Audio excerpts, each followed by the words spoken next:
What's up, motherfuckers? Cutting down to lean status for the first time ever in my life. I've been lean before. You know what I'm saying? I've been lean before, but not while being like super muscular. So you see, the chest exists. If I didn't have this fucking gut,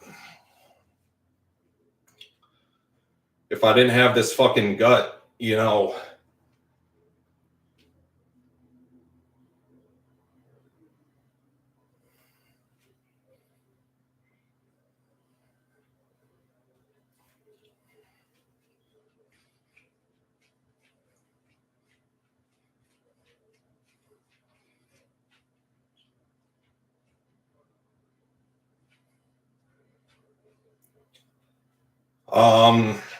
if I didn't have this fucking gut,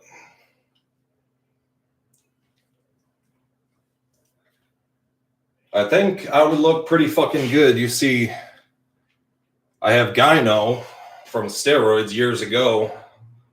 I'm only 30, and I feel like a 50-year-old man.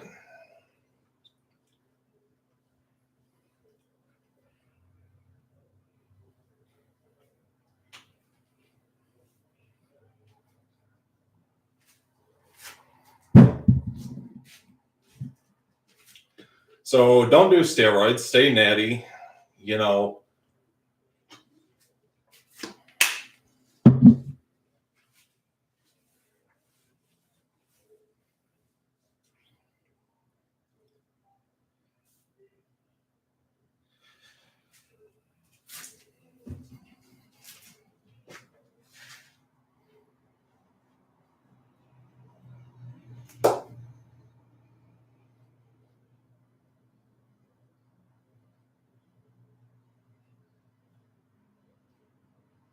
But overall, you know, steroids was a great experience. I just thought that I could never get to where I really wanted to be as a natty. Because keep in mind, guys, I started out skinny in lifting. So right now, I'm like fucking huge compared to where I started. Right?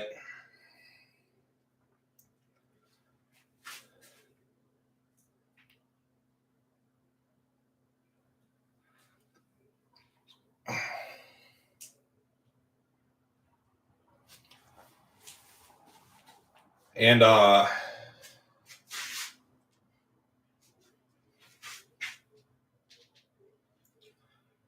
you know, I've been in the gym for now like 4 months after about 8 years off. So, you know,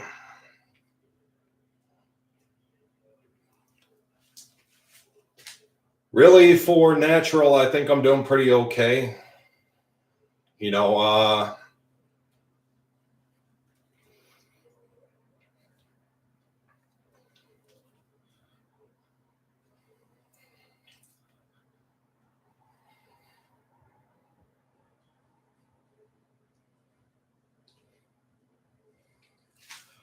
so this is like my workout right here is I do like jogging with weights.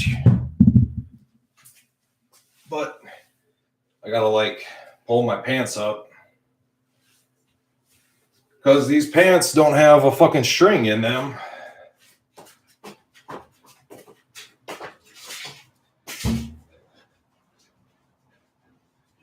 This is like my workout right here.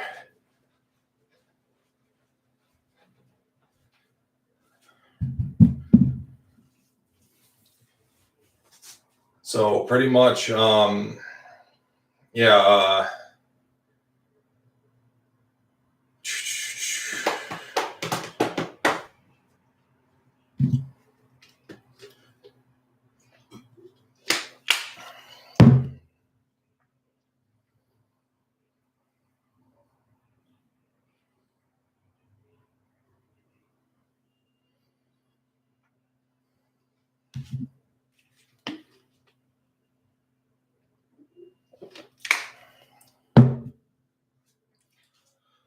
So, a big part of my working out for the past year or so has just been mobility, you know, stretching, training my body for a future in the gym rather than, well, really, yeah, it's been a big part of my working out is like training for mobility, stretching out my muscles, you know, making sure that, like I'm kind of preparing for like a bodybuilding performance for like the ages. You know, I want to perform as a at either at the actual competition or as a guest poser on the Olympia stage. So I will make it there, you know, but it might be the death of me, but I will make it there.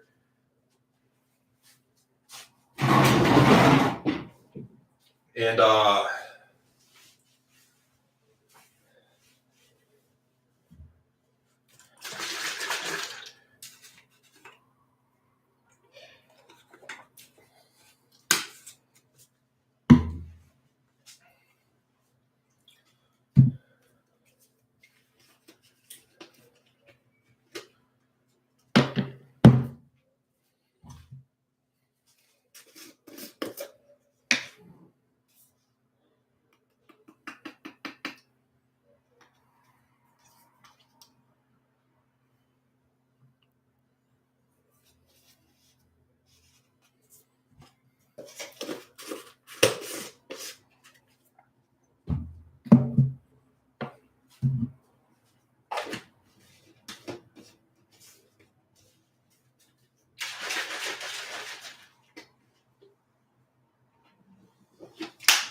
let's see, today's been about 15 grams of creatine. I just popped another 3 grams, so that's about 15 grams today. And, you know, I popped about, let's see, 4,800 milligrams of calcium today. That's 2,400 times 2. I took some DIM. If you guys know what DIM is basically like a hormone control chemical. This is what the bottle looks like.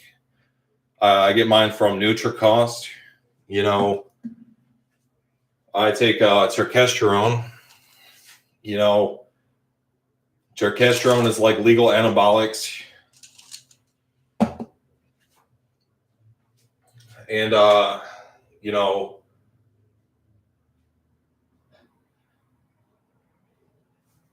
And, you know, like I'm always down to, I'm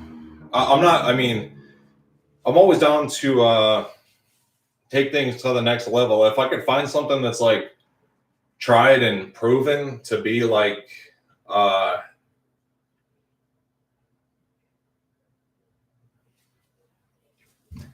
effective, you know, like I might up my game with some L-carnitine.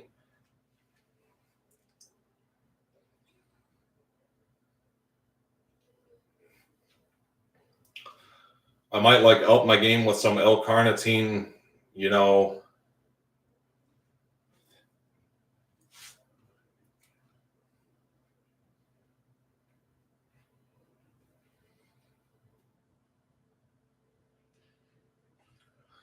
I heard acetyl L-carnitine is really good for fat loss.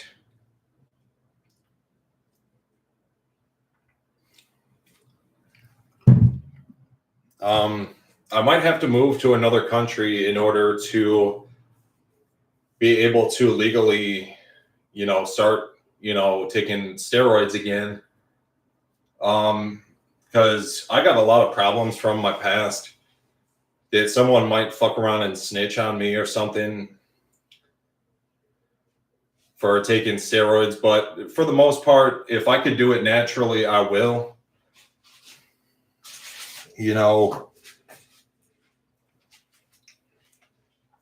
I've been getting pretty big without steroids, so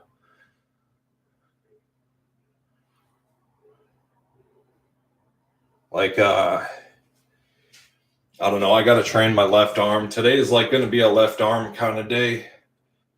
Oh shit. I'm going to pop a capsule of testosterone and train my left arm.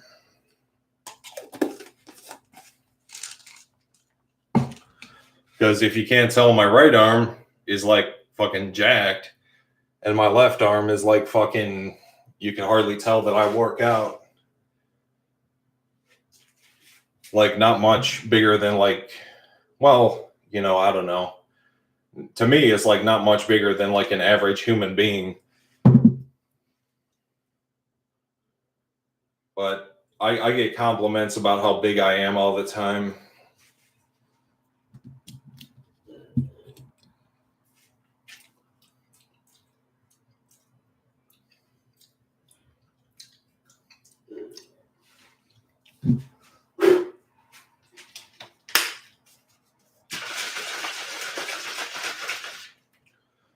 So if you didn't see what I just did there, I just popped open the capsule of testosterone.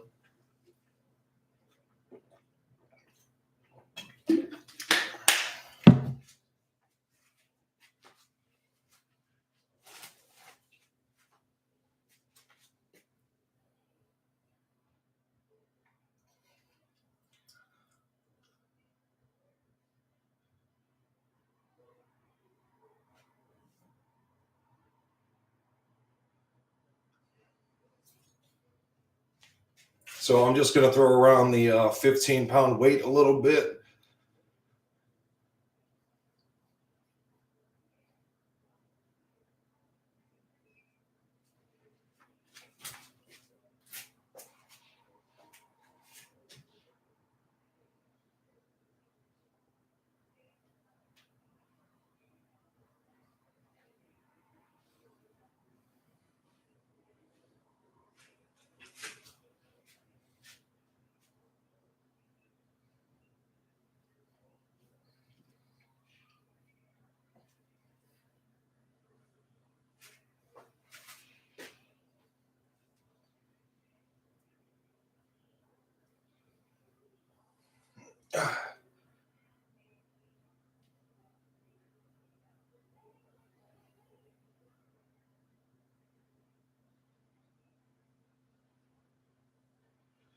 So for those just tuning in, check out my right arm.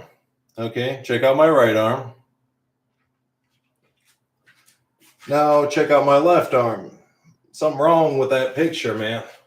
I got to bring this fucking left arm up by any means, man.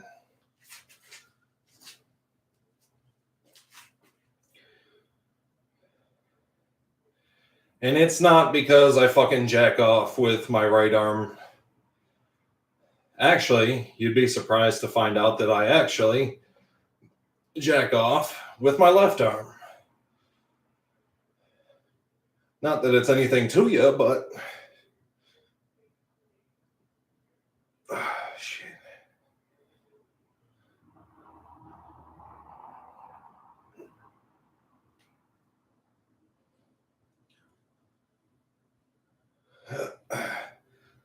In order to create a generational heritage of greatness, you yourself have to be great in every single fucking aspect. So pretty much, you know, because things that you go through, your kids are going to have to go through. You know what I'm saying? Things that you go through, your kids are going to have to go through, because that's your fucking family. Those are the people that are going to know you best.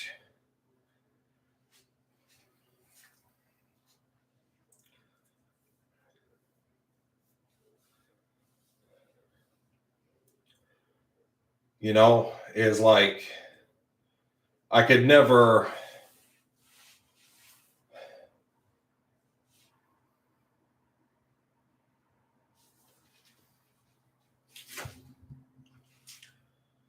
Well, my family that's older than me grew up without Google, right? They don't know how the fuck weight loss and weight gain works. It's all calories. It all comes down to calories. You have to find out how many calories it takes to maintain your body. And if you want to lose weight or if you want to gain weight, add or subtract calories and track your calories. It's not that fucking hard.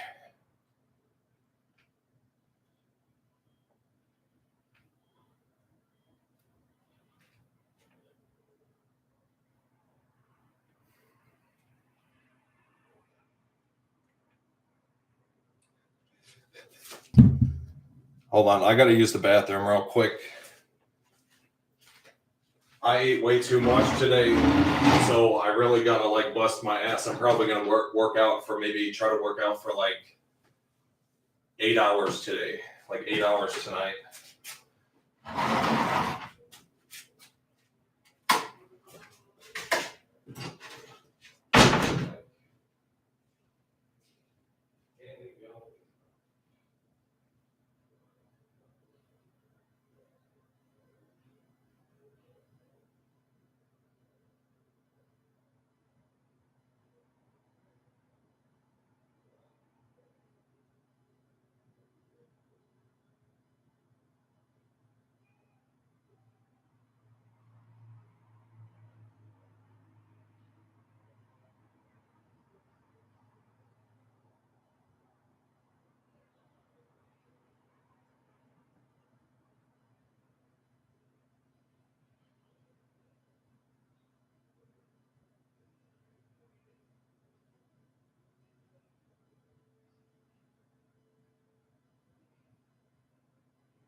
All right, guys. Buy Metaquestrian in less mills and use less mills body combat.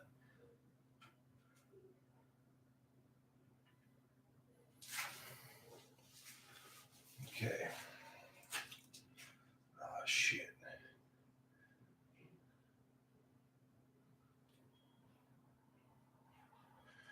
I gotta get some tattoos on my left arm, man. I want to finish up my right arm. And then I got like an angel on this arm, and I'm gonna get a demon on this arm.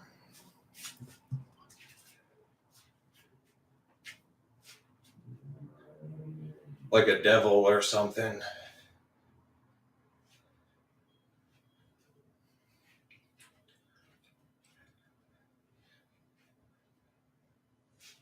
Oh, shit.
I think I got to train my body by using my left arm for more.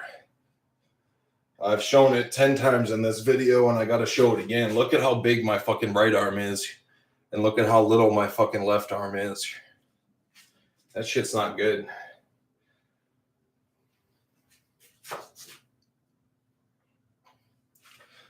Why am I working out for 4 hours a day? To burn calories. And I do a full body workout once a day. So pretty much I train, I don't train like one or two muscle groups like every day. I train my full body every single day. So that's pretty much why. And that's how I've seen such major results just in the past like 3 months, because I train my whole body once a day. My chest has been getting bigger. My back has been getting bigger. My shoulders have been popping. My whole body has been fucking growing. And,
working out for 4 hours a day because that's what I gotta fucking do to lose weight. So is like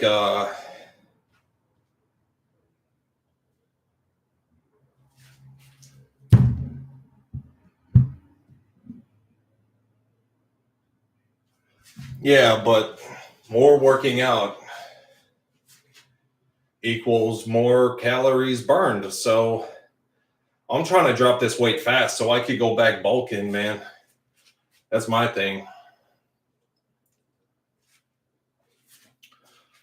I'm trying to drop this weight fast so I could get back bulking, man. I know how calories work. Oh, yeah, I know how calories work. You got to find your basal metabolic rate, track your calories, track your exercise, track your calories. And, if you want to gain weight, add a meal. If you want to lose weight, subtract a meal. That's the formula that I've figured out. I've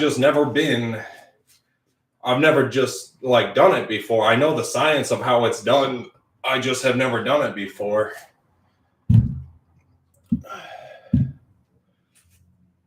Like, I know how to do it. I'm a certified personal trainer and sports nutritionist. I'm trying to hit the pro stage. I'm only 30 years old. I took 10 years to work on my career.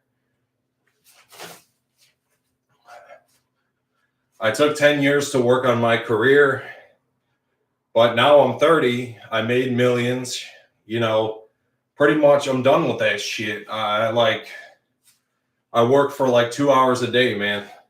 I give myself I work for like a few hours a day, pretty much until I'm like 50, I don't know. Like, I'm going to still be looking good, like into my 60s, I adopt the bodybuilding lifestyle. I want to still be looking good like all throughout my life, all the way into my 60s and 70s. If I make it to be 70, I'd be ecstatic about that.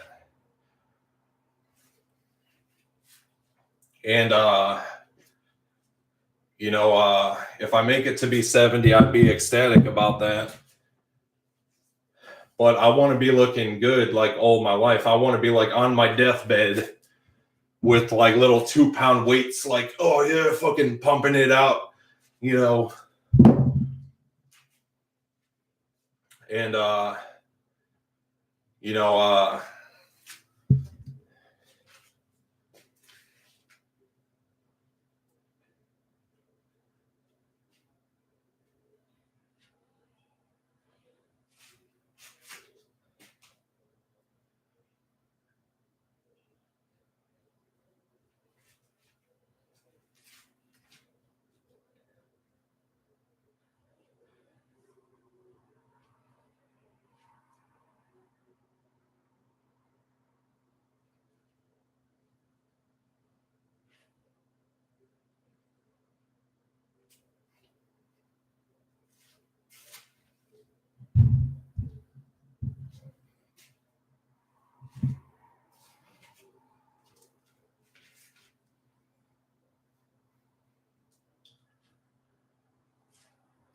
so yeah, that's the formula that I figured out is, you want to gain weight, add a meal, figure out your BMR, track your weight and track your calories, and do relatively, what I like to do is I train my whole body to exhaustion every single day.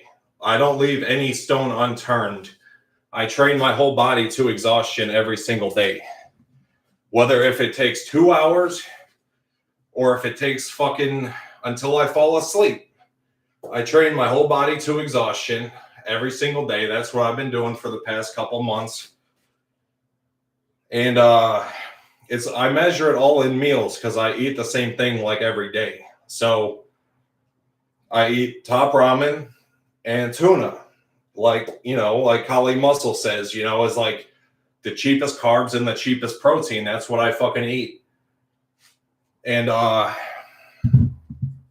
each meal is roughly 500 calories. Each one of your meals should be roughly 500 calories, unless you are like fucking on some crazy next level shit, eating like 12,000 calories a day. But for me personally, I might be eating like, 500 calorie meals, so right now, my calories, as long as it stays under 2,000 calories, I'm happy with that. Doesn't really matter. As long as it's under 2,000. And no matter what, I save one meal before I go to bed. No matter what, I save one meal before I go to bed.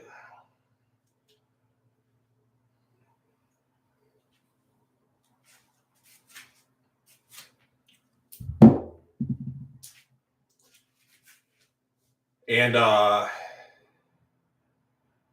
so I don't go to bed hungry. So I'm not laying down in bed all fucking hungry and shit. They say like, don't eat before bed. It's just going to convert into fat. Bro, like, that's fine. A little bit of fat if I'm eating under 2,000 calories a day. Keep in mind, I'm 6 feet tall, 260 pounds. So,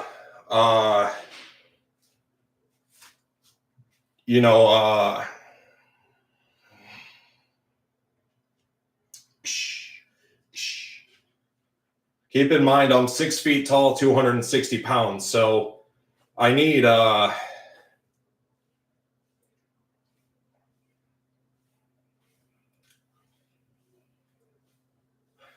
probably like 2,500 to 3,000 calories a day just to stay the same size, and so I try to stay like, probably I eat usually about 3,000 calories a day. And to lose weight, I stay under 2,000 calories. And then, to calculate your BMR, which keep in mind, I am a certified personal trainer and sports nutritionist. It doesn't take a fucking rocket scientist to figure this shit out. The food production companies have already figured out how many calories is in the fucking food. So you just track your calories, track your weight, figure out how many calories you ate in like 4 weeks, and precisely how much weight or in like, maybe 12 weeks, and track precisely how much weight you gained or lost, following the principle of like a solid fixed amount of exercise every single day. And then if you're really advanced, you could just go based off of how you look. You could make up your entire body composition based off of a certain fixated amount of calories. Design yourself a meal plan, or I'll design it for you. I know I don't look like nothing right now, but I know what the fuck I'm doing. Eat the same type and quantity of foods from the same manufacturer, like regularly. Like you should be eating the same exact shit, like every month. Like by the end of 30 days, you've eaten the same exact thing every single month. And always include plenty of fruits and veggies, because food from the earth will always be superior to manufactured fucking food. Even if only for the fact that we don't know what's in it. So, like, if you like to eat pizza rolls, if you like to eat jalapeno poppers and like that fake fried food from the freezer section of the grocery store, like, it doesn't take a fucking rocket scientist or a brain surgeon to figure out basically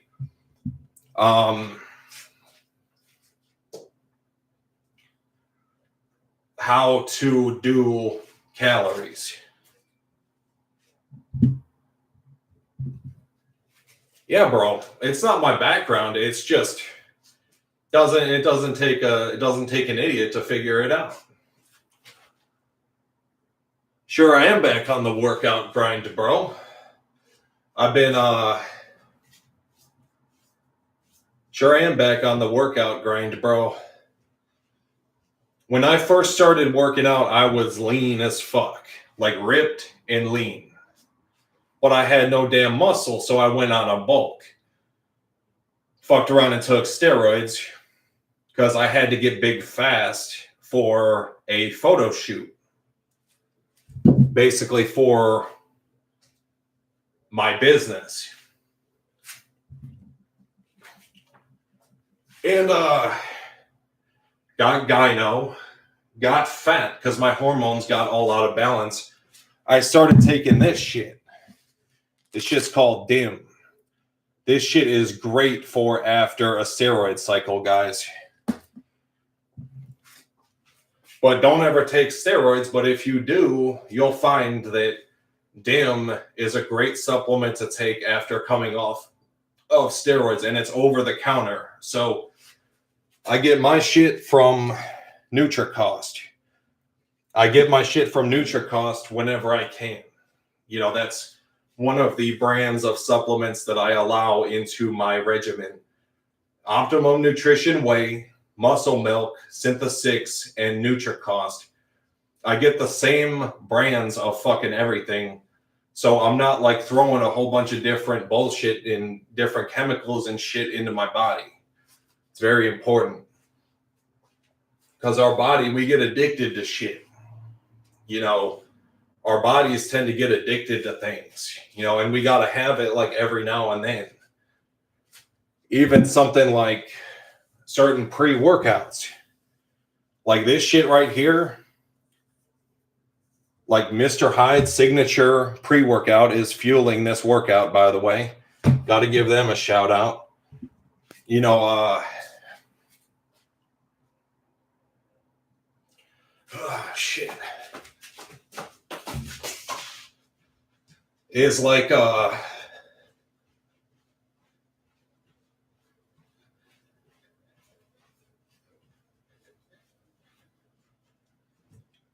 eat the same brands of foods all the time. I do not switch. I'm not a homie hopper when it comes to my brands. I also find it funny how the store brand shit is now considered often the superior brand of food.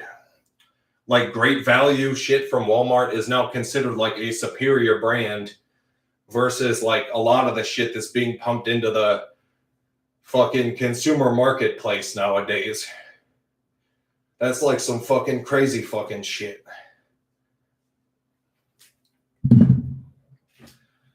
Someone once asked me, you know, about what's it called?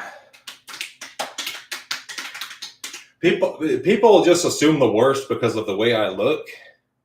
Guys, if you work out, you know that I fucking work out. It's very obvious. Like, I'm a very large individual. I'm 260, 6 feet tall. There's not a chance in burning hell that, like, if I cut down to about 200 pounds, that's probably like where I'm leanest at. That's probably where I'm like 10% body fat at like 200 pounds. A trained eye can tell that there's some slabs of beef underneath this fat. Look at that. That's muscle right there. Check it out, bro. I got it. I got some fucking muscle. And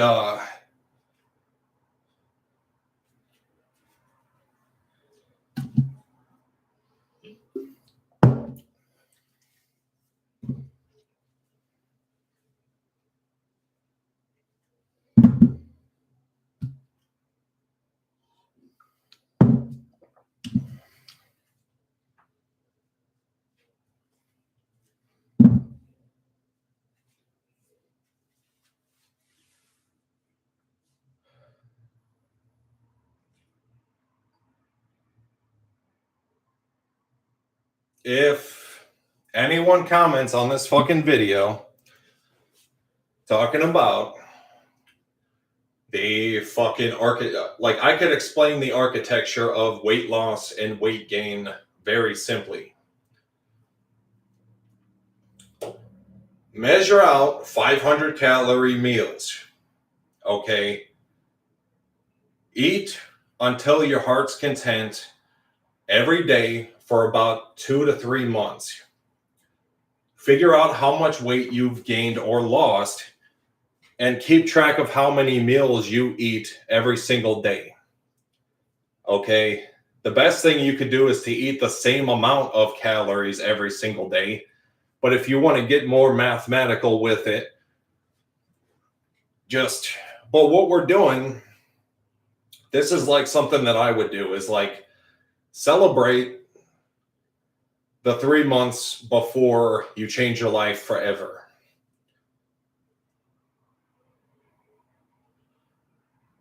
You know what I'm saying? Celebrate the journey ahead. And what I do, I'll show you what I do. You know what I'm saying? Top ramen. Top ramen. I got this shit on deck. I got cases of this shit.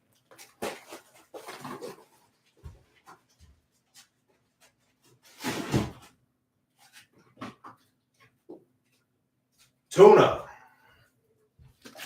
I got this shit on deck.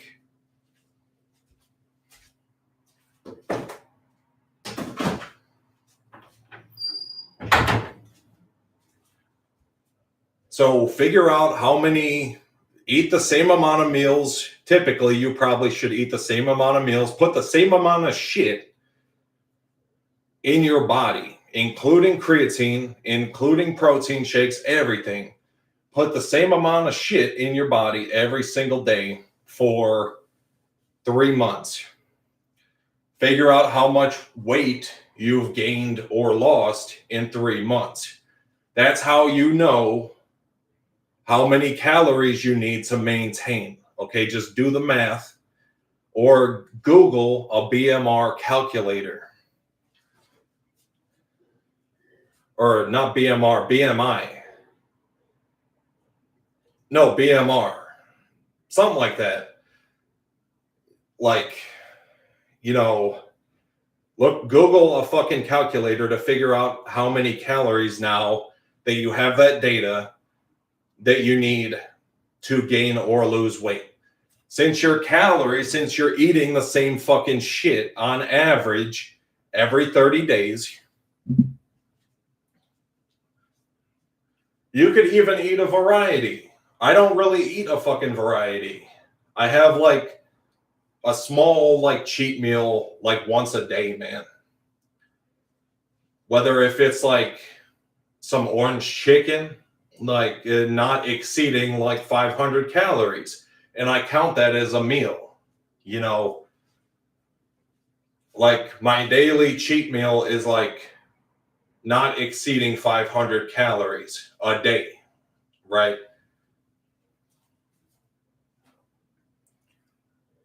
Bro, how I get so much ramen? I ordered it off of Walmart.com, man. Walmart.com is the fucking shit. You got to pay for like $15 for the delivery fee to get it delivered straight to your front door, but it comes to your front door straight from your local Walmart. So basically, once you figure out how many calories you need to maintain, just add or subtract a meal depending on what you're trying to do. And now you could start playing around with creatine and shit like that. You could start playing around with creatine. Like for me, I'm 6 feet tall, 260. Okay, the average 5'8" person at 170 pounds, jacked, you know, should only really be taking in 5 grams of creatine a day. Now, I calculate that saying that basically I should be taking in like 7 or 8 grams a day. I take my 5 grams of creatine a day and I have like a few scoops of pre-workout every day. This is like pretty much what I drink for coffee every day. This is like my caffeine source right now. And it comes with a gram of creatine per scoop. So by the end of the day, I usually eat or take in about like 9 grams of creatine every day. 9, 10, 11 grams of creatine every day. And guys, let me give you a tip too. You don't need 2 scoops of whey protein after your workout, man. 1 scoop. If you're natty, 1 scoop of protein is fine. It's going to hit the bloodstream quick as fuck. If you're going to do 2 scoops of protein a day, do 1 scoop during your workout, 1 scoop directly after you're done working out. And once you feel that your muscles have relaxed,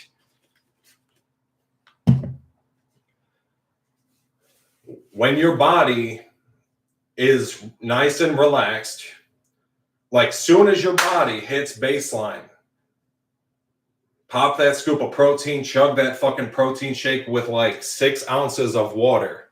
You want that protein shake to be like dense enough with not a whole lot of water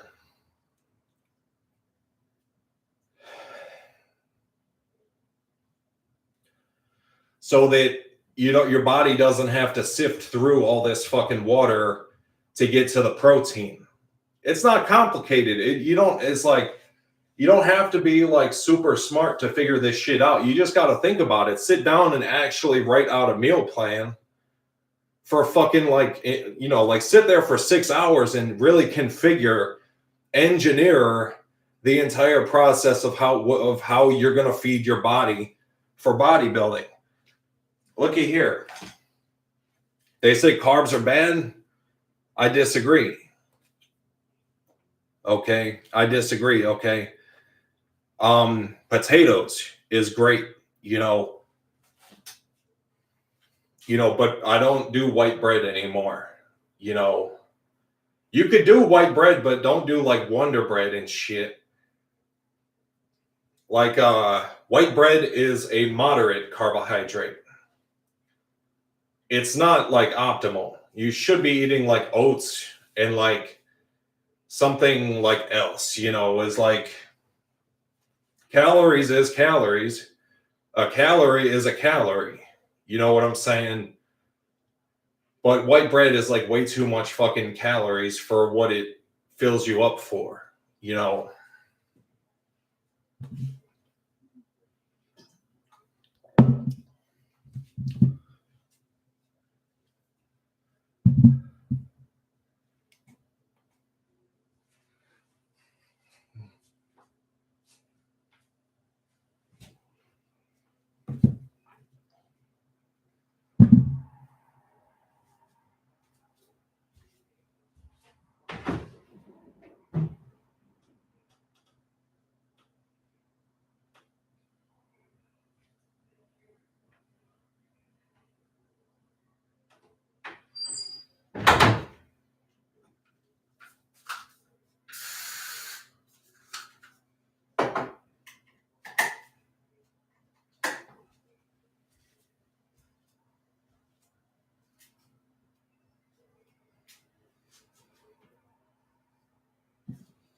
So pretty much,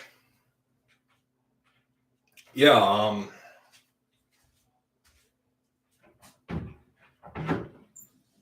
show you guys.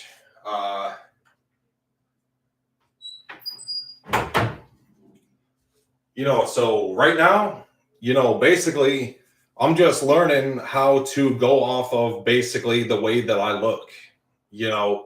Once I lean out and reveal my abs and start to get that vein in my fucking abs that everyone has. Everyone has fucking an abdomen. Everyone has a fucking abdomen. This is bodybuilding 101. Abs is a muscle that exists underneath the gut, right? The abdominal wall with the pork chops of, with the the abs on top of the abdominal wall. Everyone has fucking abs. The thickness of your abs depends on how much you train your fucking abs.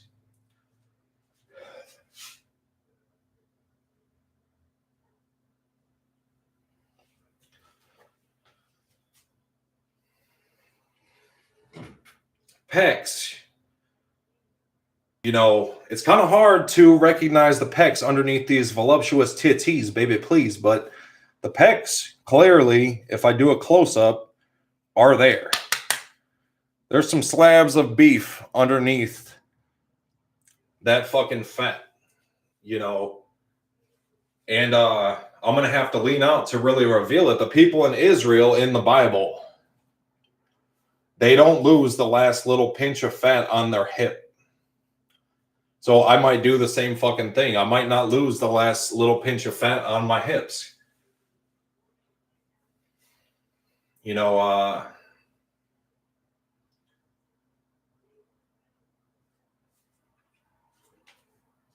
one thing that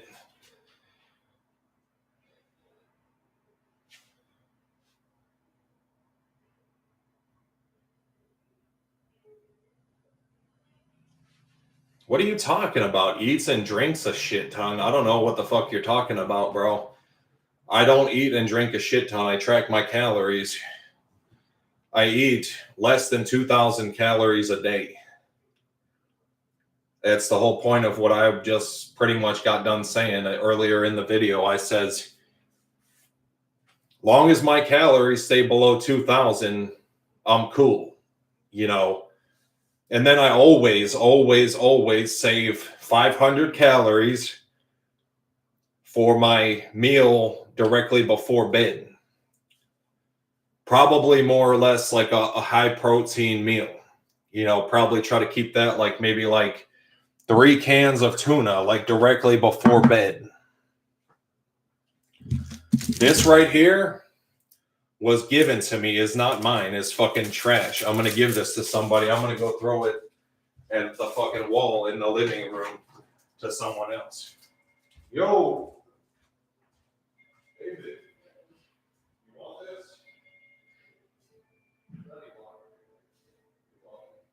Sugar in there. 250 for a little fucking candy bar. 250 fucking calories. No one can afford that shit. I ate this earlier. 150 calories for some good tasting like potato chips, 10 grams of fat, 16 grams of carbs. It's like taking up most of my good chunk of my fat calories. You know, you got to have fat in your diet because that's how your brain neurotransmitters basically work. I eat under 100 grams of fat a day. Probably try to keep it around like 70 grams of fat a day. But I didn't even eat the whole bag. I'm going to throw this in the fucking trash.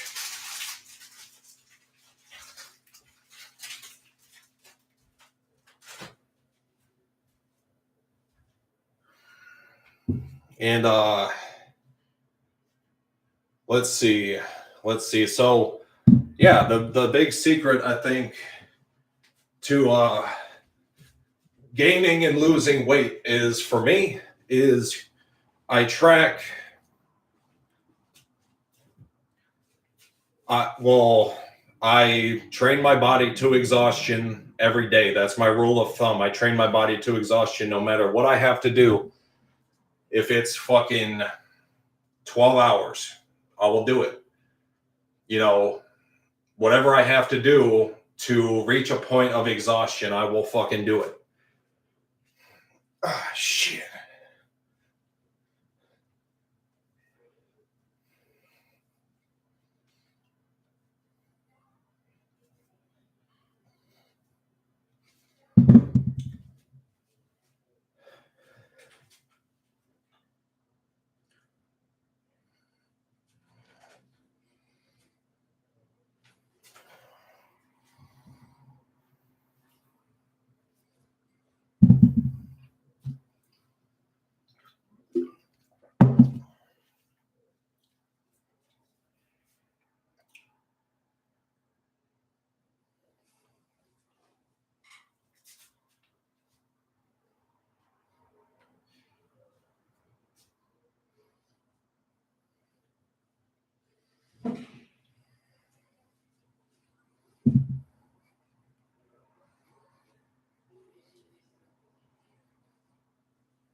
Okay. So yeah, all right. All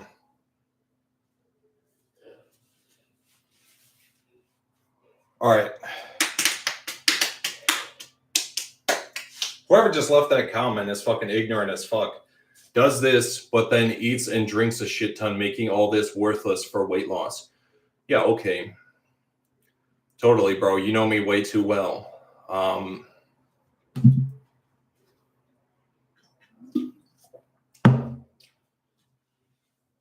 Okay, so basically, yeah, and then add like a scoop of protein after your workout.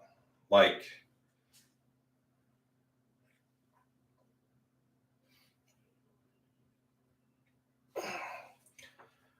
like, you know, um,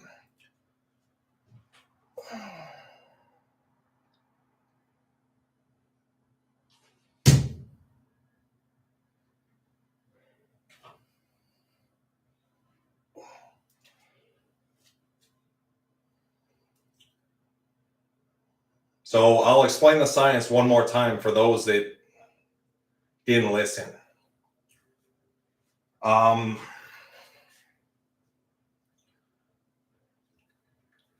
Figure out how many calories your body needs to maintain. Eat the same shit every day. Eat the same amount of calories every single day. Just track it, just figure it out. Or eat exactly the same foods like month after month. You know, month after month, you should be eating the same exact fucking thing. That's how you can keep variety in your diet. That's how you can keep variety in your diet without eating and don't have to eat like the same fucking thing every day. But I just kind of like am approaching a point where I just want to eat the same fucking thing every day. I don't want to measure shit out and shit like that. Like, I find the hardcore attitude of shoveling down like the same fucking food 6 times a day, every fucking day. I find that hardcore. I find that it exhilarates me more than I like the pleasure of eating like different food all the time. I really like the fucking hardcore attitude of like um and it exhilarates me, you know. Hey, how you doing, Icing Rust? How you doing, buddy? So top ramen and tuna is like 500 calories. I eat that right now. Like today, I kind of fucked up on my diet like my second day in. Um, so let me tell you guys a story about what happened to me today. But first, let me use the bathroom. I gotta take a fucking crap. I'll be right back.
All right, so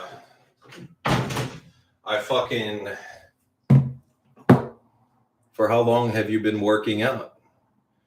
Oh, I've been working out since I was about 3, 4, 5 years old. Is when I did my first set of push-ups.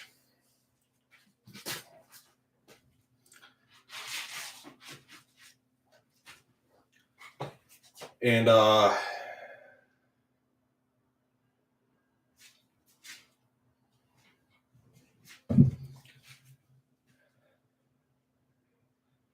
was always in sports, you know, they had us doing push-ups and shit. But I never trained with weights until I was about 14, about 13 or 14, maybe 15. I had a good friend, Jacob Hubbard, who's now passed away, so rest in peace, you know, Jacob Hubbard.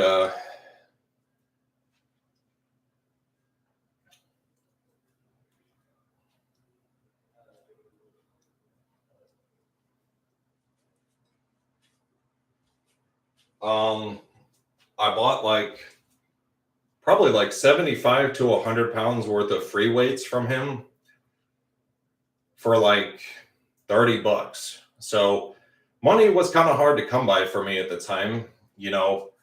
So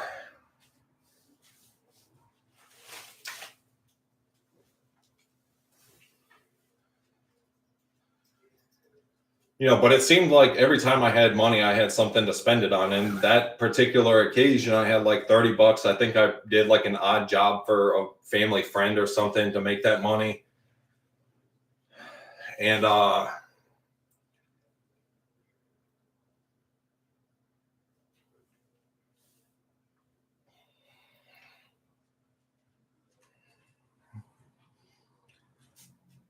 so I came through with like 30 or $35, and he gave me everything, every workout equipment that he had. Apparently, he just had it with the working out, and basically,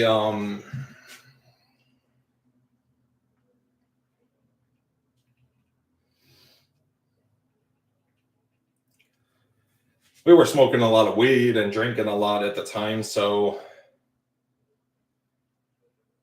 you know,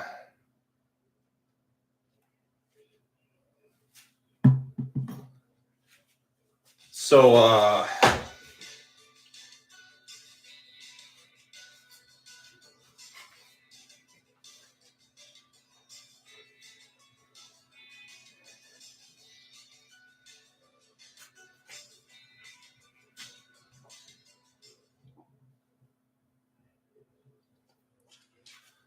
and that was my buddy that I used to sell dope with. So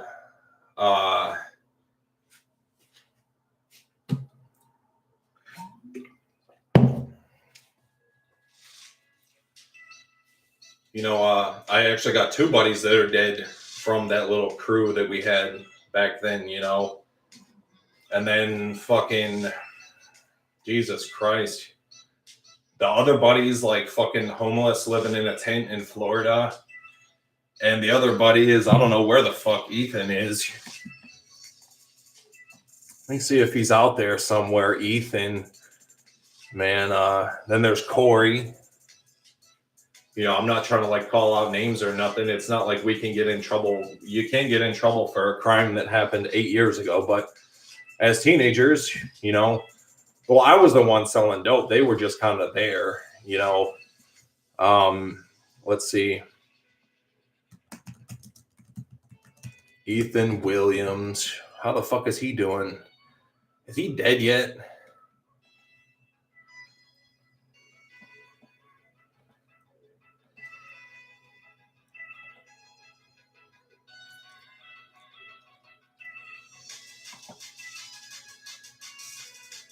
How's he doing?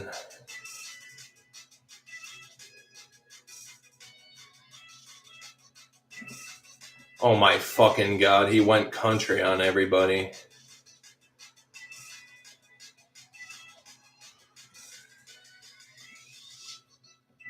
Whatever, man. I guess he's doing just fine. So,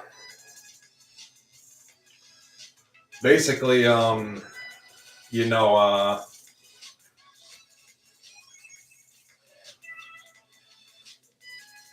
So Jacob's dead, Ryan's dead, Ethan's out there being a fucking dumbass in his life, and Xavier's being a dumbass. I'm like the lone fucking survivor of that crew that's doing anything fucking decent with himself. Is like, that's the shitty thing, is everyone feels like they're doing the right fucking thing. But people are delusional. You know, people are trapped inside delusion, and they have no idea what's even really going on around them, or their capacity to truly succeed in like a big way, because they haven't earned the inspiration from God to be like really successful. So is like this grand delusion that 95% and 99% of people are living in.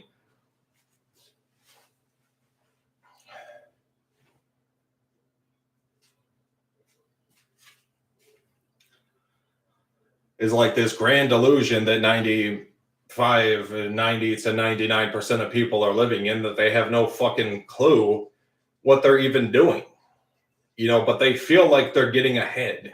You know, that's where most people are stuck, in this feeling that maybe one day they could be successful. And then it's not until they're fucking 65 that they realize that their time is over. Their time has passed.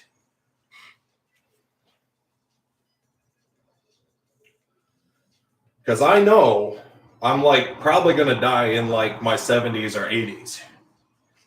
Like if we don't get into a war or something, if health is my cause of death, is my health, as long as I don't start smoking again, or like drink myself into a fucking binge and, you know, become an alcoholic, or like a fucking, I don't think I'll ever be a drug addict ever again.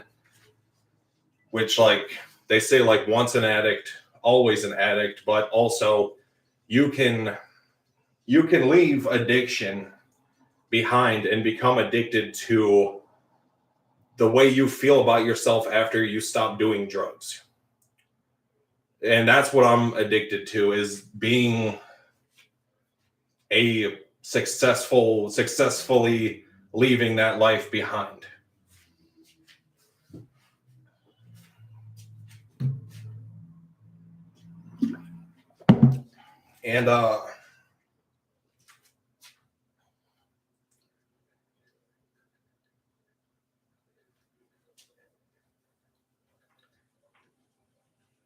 And pretty much, you know, but anyways, the story that I was trying to tell you guys is basically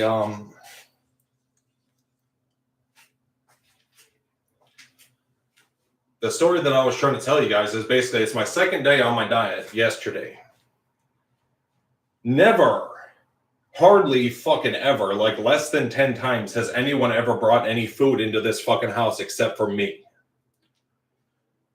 to share with the rest of us. And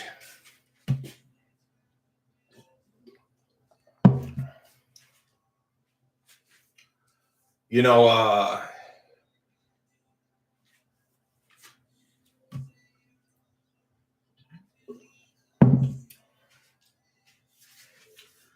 yesterday, after my first successful day on my diet of eating less than 2,000 calories, I go in the fucking living room, and there's a giant box of donuts sitting on the fucking table in the living room. Now, please explain to me, how the fuck do you figure that? What witchcraft and wizardry is happening here where no one brings food into this house but once every fucking year? Once in a fucking blue moon does anyone ever give me hardly fucking anything in this fucking house. My second day on my diet, it's like someone had a sixth sense that I'm on a diet trying to get lean so I could be a good husband for my wife.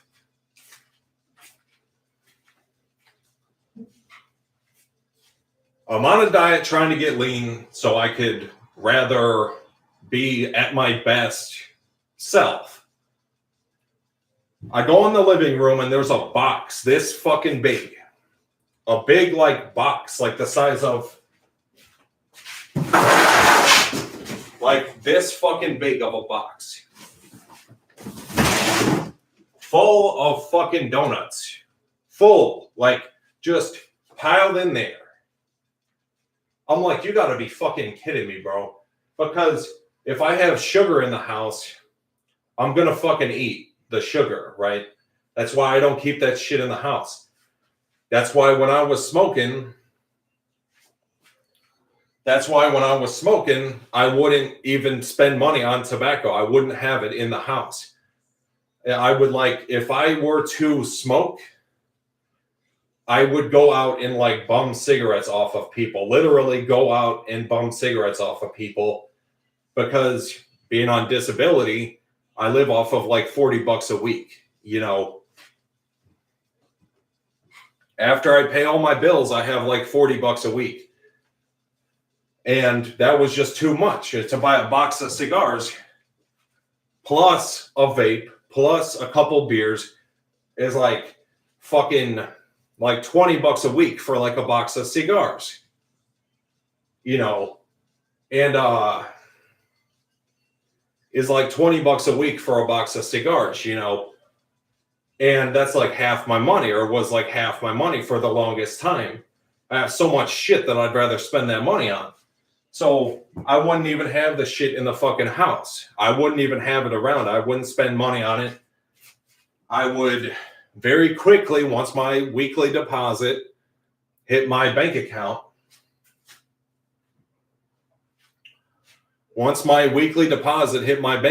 I would quickly buy whatever the fuck other material importance I need to buy.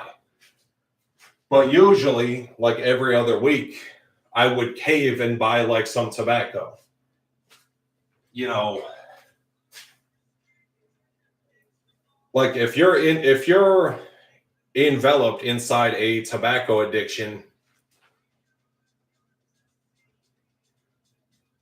what the fuck is that? Ritultrude? What is that? That's not some new bullshit supplement, is it? Because I don't really do that. I did turkesterone. Turkesterone is like highly reviewed and highly known about. I've never heard of Ritultrude. I don't want no parts of that. I'm a certified personal trainer and sports nutritionist. I'm sorry, but I don't believe in nothing but diet and exercise. And like supplements is like turkesterone is about the only supplement that I take. GLP peptide. I don't fuck with that shit, man. I don't fuck with peptides. I don't inject. If I inject, it's just straight testosterone and growth hormone. Maybe like experiment with some Deca or go like with the known and trusted stuff. I don't want nothing that's like, that's not tried and true that I know, like Dianabol. I do like Dianabol, you know, straight test and Deca, fucking Tren, fucking growth hormone, fucking Primobolan, Mastrone, fucking Winstrol, Anavar, Anadrol, Arimidex. That's it. And HCG post cycle. That's about all I would consider. But I don't inject anymore. So I did do testosterone before.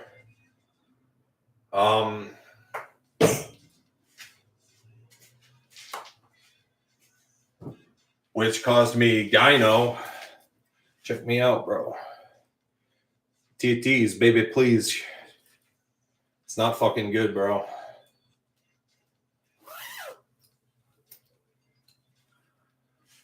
Yeah, like I have like ambitions to buy like to get on like TRT and growth hormone prescription. But I'm not going to fucking go for any 200 bullshit milligrams of testosterone. If they don't give me the full 250, I ain't fucking doing it, because that's a serious decision. When I was on 325 milligrams of testosterone, I took it for 2 cycles, about 8 to 12 weeks per cycle. So I didn't even get through my first cycle before I got this girlfriend, and I got all fucking confused, like how we do. You know, I lost track of my fucking weekly injections. And I think I just naturally, yeah, bro. I was on for like 6 or 8 weeks, and then I fucking just kind of forgot to inject. I wanted to see also. I think I recall bro, you know what it's like being on test. You just kind of go into a daze, you know. It's where the myth of the dumb bodybuilder comes in. Really, is once you start injecting, your hormones literally take over, and you become like a fucking machine. You know, I don't fuck around with that shit anymore, bro.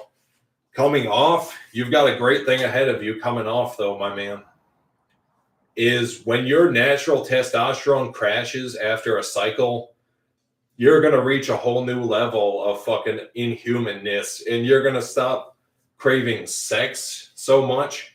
Like, being on cycle is the only thing you fucking care about is sex. Is I was on Tinder for probably 6 hours a fucking day. Plenty of Fish, Tinder, fucking Bumblebee, whatever the fuck app.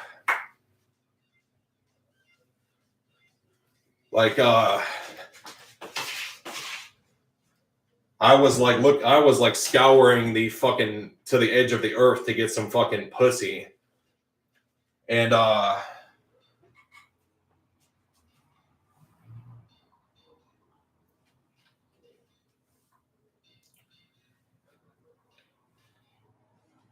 and then oddly enough, a girl hit me up on Facebook. I was like, what the fuck? How the fuck does that make sense? That shit took me to a whole new level of understanding of that sexual tension between a male and a female. When your fucking sexual polarity is so fucking high from being on roids that women start hitting you up and shit, it's not because I was posting the best fucking pictures either. To this day, I don't get hit up by women on Facebook. But when I was younger, you know, I was in that social days of I understood exactly what makes a woman click. Nowadays, I'm a much better mate, but I can't get pussy to save my life because the sexual polarity isn't there. But it gives you the inspiration to work on other things in your life, despite the fact of sexual urges. You might fuck around and start a business. You become more logical, and you become not such a fucking monkey, you know. And if you, but what I did that maybe makes all the difference is I kind of decided to leave the ego behind. You know, you'll notice a lot of people that leave the fucking ego behind. That combined with the fact of not craving for sex and shit, I consider myself a fucking alien, bro. Bro, I think I'm pretty smart. I'm smart enough to know that I'm pretty fucking smart. I don't know if smart is the word for it. Smart is volume of knowledge. But intelligent is quality of comprehension and quality of, you know, alignment, and quality of how you conduct yourself. I posted a video on my life channel, on my real life channel.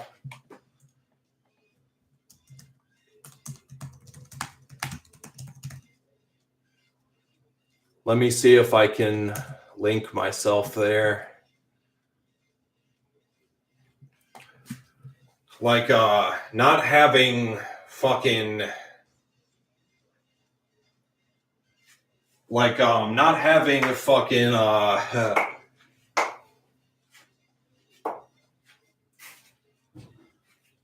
not having fucking testosterone, like a typical sexual drive to basically have sex, means that I don't commit like idolization and like idolatory worship of the female physique, you know, is like I don't get turned on by like women the same way that I used to. I actually look for like personality and stuff. Is like I'm more logical. I want like a fucking companion, you know. I don't find like fat chicks like disgusting anymore. You know, I think like that's one thing that a lot of guys are missing is basically, you know, that's one thing that a lot of guys are missing is basically like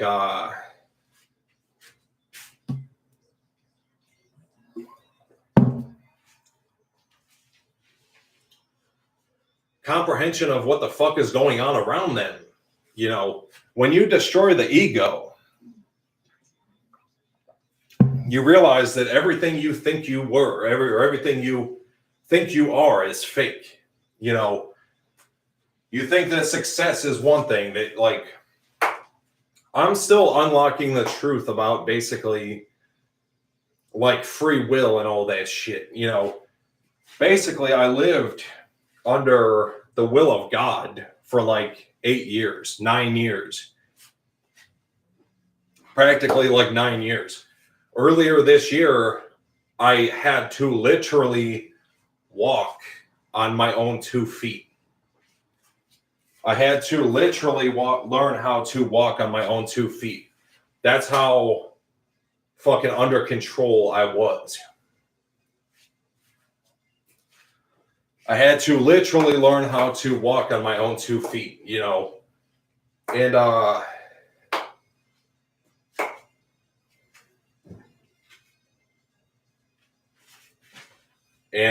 you know, I learned, you know, it's always better to be disciplined. It's always better to be disciplined. You're capable of so much more than what God is going to give you for living under the safety and the umbrella of basically sanctitude and sanctuary. You know, that's like everything that I used to believe about life was like, oh, it's the corporations doing everything. Like, oh, it's the fucking corporations that are offering us safety and security, but really is God above everything else, like conducting the fucking corporations. So if you have a problem with corporations, really you have a problem with what's going on in the world, and whatever happens to you is a direct result of what you do. So, you know what I'm saying? So I consider myself like really in life, I'm just another soul for sale that I'm forced to have discipline because, which I'm not pissed off about. I'm glad that God was able to manufacture free will. If you think about how fucking crazy that is, like that's pretty fucking ridiculous. That's pretty fucking crazy that we're not like in a glitch, you know. If you think about it, like it's pretty fucking crazy how we're not like in a glitch, you know. We're not like glitched out in the fucking universe or something. Like all this shit around us that God like gave us like a life, you know. This life that we live is like fucking muscle milk. Fucking muscle milk, bro. We get to be like bodybuilders and we get to own a business and like athletes and fucking be champions and successful. And the older you get as a soul, I hate to say this about myself, but the older we get as a soul,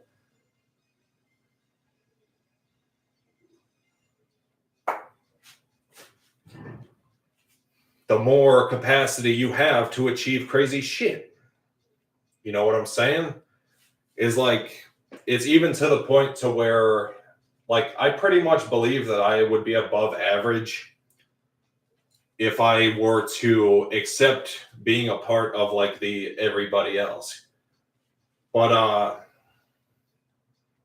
People think that just because they're a million years old that they're entitled to more than anybody else is fucking hilarious.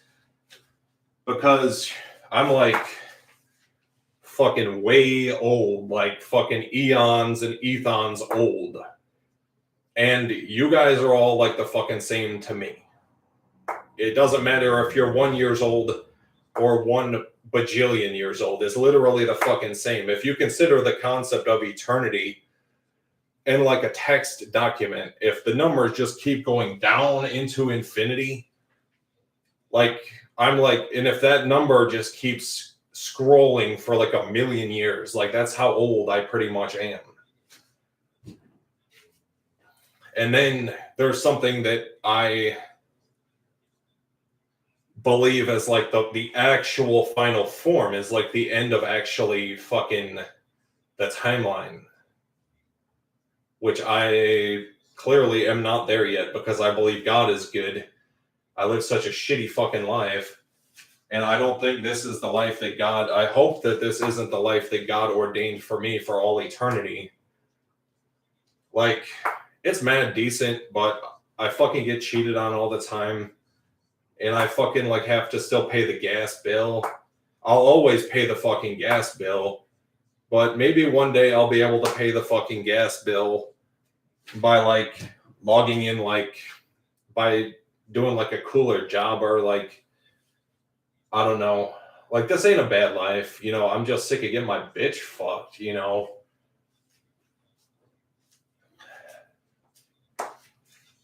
If you consider the concept of eternity in like a Microsoft Word document and like a never-ending story of like a million pages, like to reach the actual eternity before the eternity, you only have to go down like a million pages. Imagine like if that scroll bar keeps going at like a mile a second for like a million years, that's like where I'm at. In like the final form somewhere lost at like the final form of fucking the standard, the existence of a standard like civilian soul, you know. And then we worry about like what happens after all this shit. Like if there's like something else out there that's going to judge us or something. So I actually choose to live like a shitty fucking life of like sacrifice and triumph over like a fucking good life, because who's going to go to hell in the end times is the people that live a good fucking life, you know. To me, like being successful is not a good fucking life, but you have to turn a blind eye to the damn truth that a little bit that actually the only thing that really fucking matters in life is your pleasure and pain complex. You know, also imagine, well, that the truth is with God. What is a perfect creation without the understanding of the absolute truth? So there's a good chance that I have like both, you know, probably a good pleasure and pain complex, or was it like a good life? And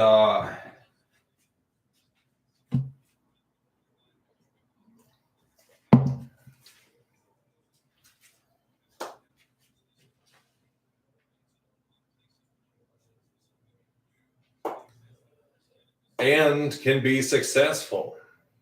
You know, there's like people in the past from like the beginning of time that sacrificed like hell for all eternity to be like a fucking champion. Like Diablo 2, the game is based off of somebody from the beginning of time.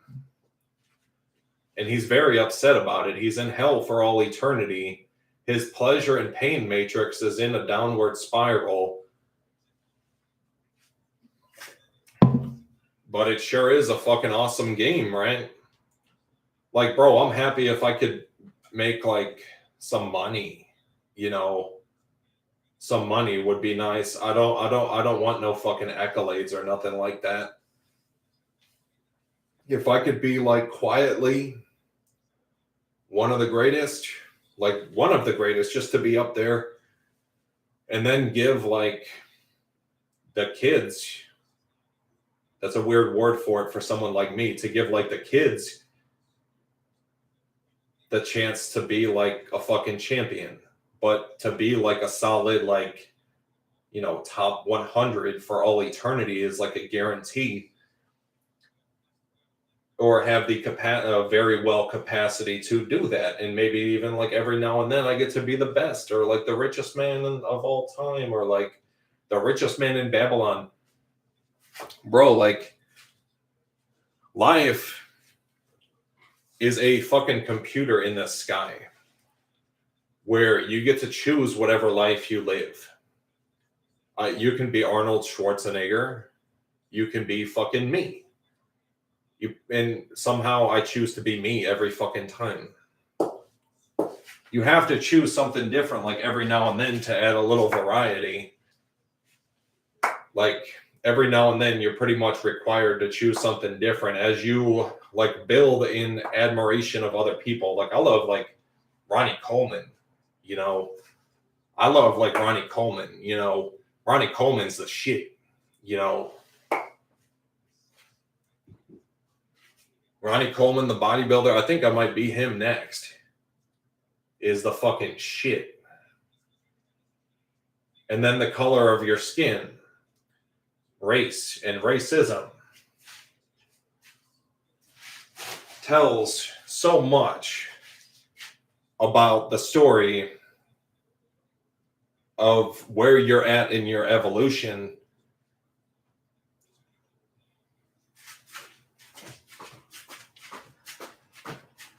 Like the tanner your skin is based on like the amount of sunlight that you take in.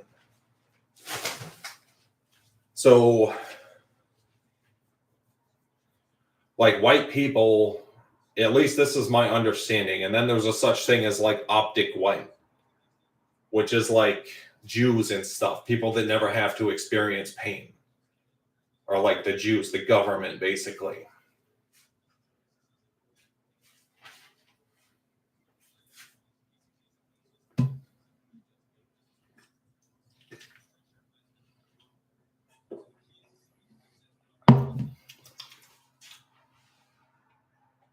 But most white people are like the children of the universe. They've never felt pain. They've never felt pleasure or pain. Okay. They're just kind of like squeaky clean, and like supposedly, I guess they could go like one direction or the other. You know, they could go like one direction or the other.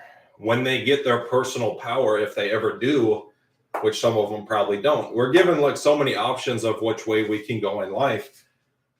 I chose the route to have like personal power and stuff. And I turned dark skinned for like many hundreds of millions of eons. And then, but before you get to do that, you have to do everything that's ever been done until the children of the universe were born, like we were born. You have to do everything so you could be a part of the club. And at the end of the day, you know, I would say that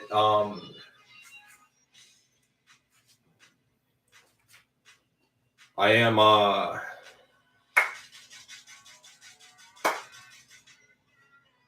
basically you know, well, I was born into the top 33% of people, which means I'm basically the government. And then I had a 50-50 chance at hell for all eternity, and I won. So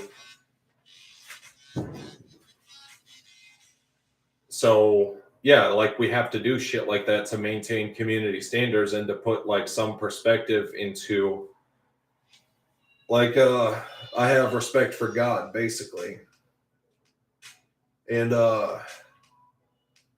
but you know, lately I've been bitching a lot because so much bullshit has been going on in my fucking life. Everything from fucking getting cheated on by girlfriends to fucking losing people in my life to fucking my mom wants me fucking dead because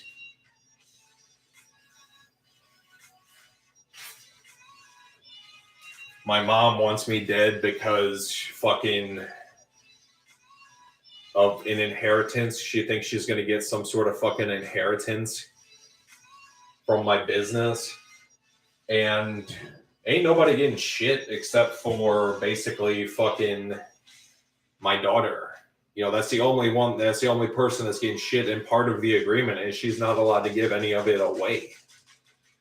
That's my last will and testament is my daughter gets basically everything that I have other than the other shit that I already gave away. And part of the agreement is she's not allowed to give any of it away. You know, and that's my last will and testament. And I gave 15% of my company to my fraternity. I'm going to disperse another 10% to different sectors of my fraternity for a total of 25%. And but basically I'm not going to fucking die anytime soon probably, but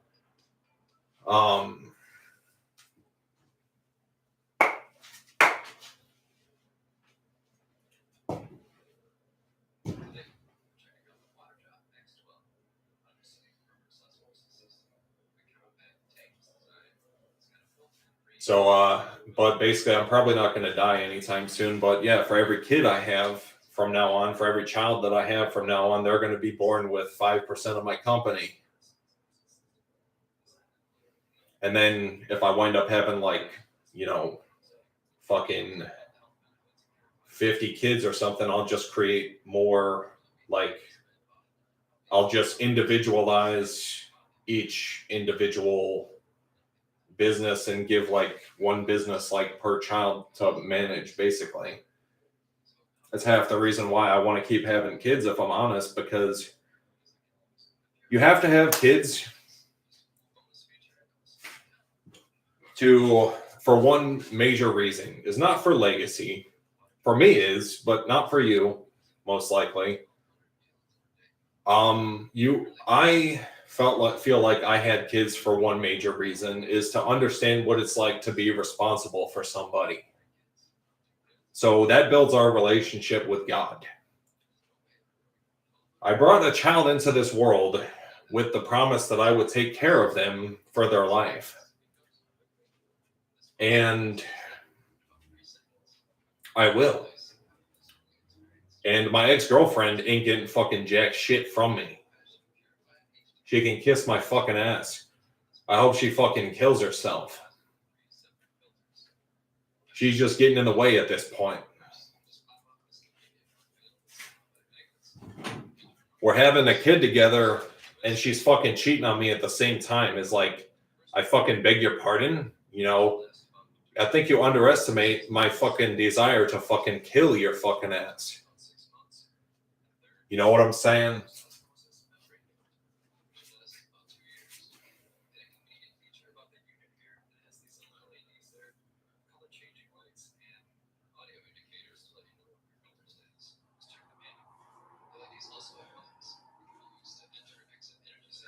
Oh, shit. All right, so let's see. We've been working out now for about an hour and a half. Oh, shit. Holy fucking shit. So, let's see.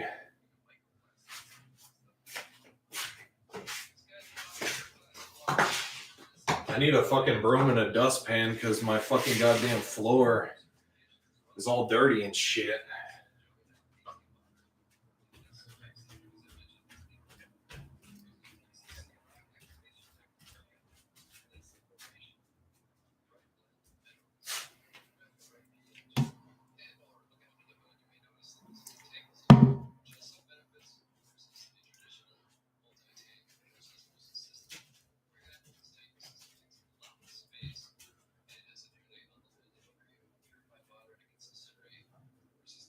Lonely at the top, ain't no company. So, gotta build yourself one.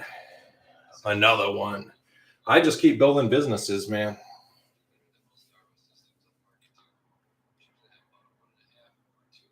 I mean, after many lifetimes, I pretty much inherited this era of fucking the world. So at the end of the day, I'm not scared of anyone taking this shit from me. It's just kind of like still does bother me a little bit, you know, when people say like, oh, I'm gonna fucking blah blah blah, try to swindle you out of your money. This whole Wolf of Wall Street era generation of like fucking bad business people, they don't know that they're just fucking themselves over. It's not good for karma, and once people find out that you do bad business, they're never gonna fucking work with you ever again.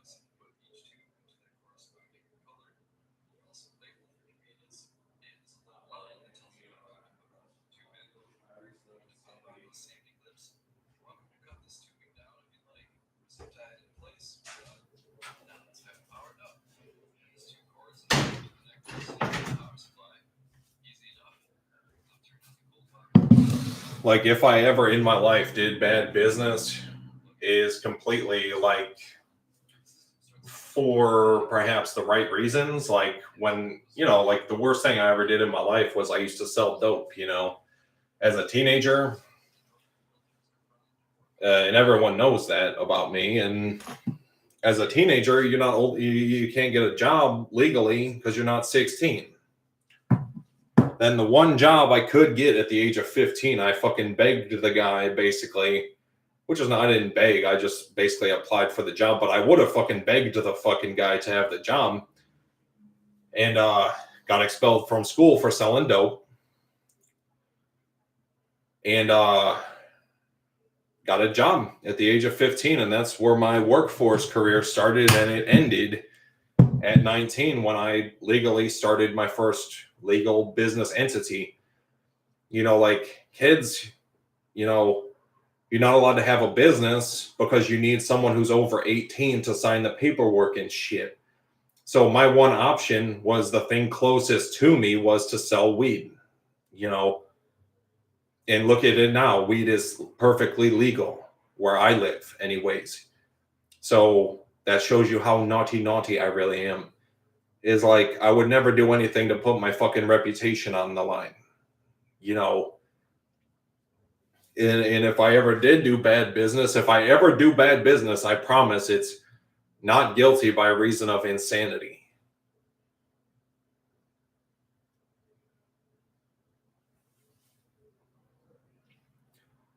And not guilty by reason of insanity. Like, my uncle one time, you know, had me do some yard work for him, you know, and my uncle one time had me do some yard work for him, you know, and I did a shitty fucking job, but I had felt like I'd done a good fucking job. In every level of my conscious awareness, I felt like I did a good fucking job, you know, and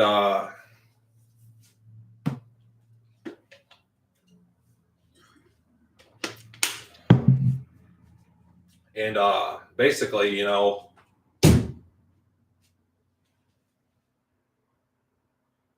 in every level of my conscious awareness, any business I've ever done, I've done practically the right fucking thing every single time.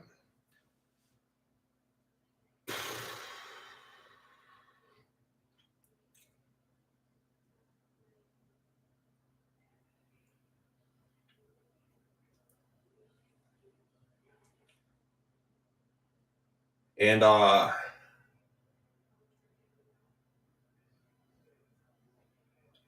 yeah, well, turns out it didn't occur to me till like 10 years later that I did a shit job on that landscaping job for my uncle, and he paid me $100, which then got basically stolen from me by someone in a fucking drug deal. So, yeah, I mean, I always took every opportunity I had to try to make a little bit of money, you know. And it's been like I've never really logically done bad business ever in my life.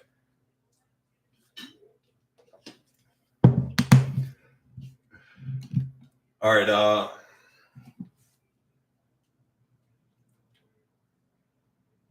but yeah, pretty much like realistically, anytime anyone does bad business is out of ignorance, because what if the government makes it so that you can't ever if you can't have a business again? And then there was one time when, well, another time when I felt like I was doing nothing wrong, but I was selling basically generic printer ink on Amazon under the name brand for is like, but in my mind, I was like in a drunken daze. I was like just turning 21 and I was like fucking drunk all day, every day. Is like the same reason why people are selling bullshit from China for like $50 on fucking Facebook ads is a fucking ripoff too, you know. But I was charging, making like, in my mind, I rationalized somehow that it won't happen again. You know, other than that, everything I've ever done has been good business. And then I tried to take my friend's Pokemon cards when I was like 6 years old.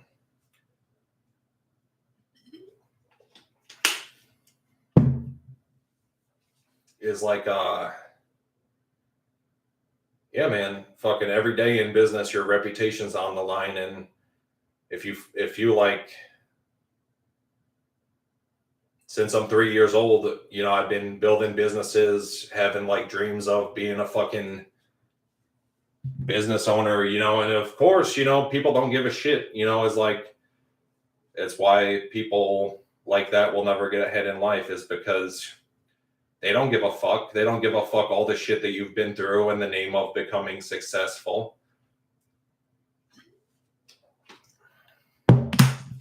And all the lessons that you had to learn along the way. So basically,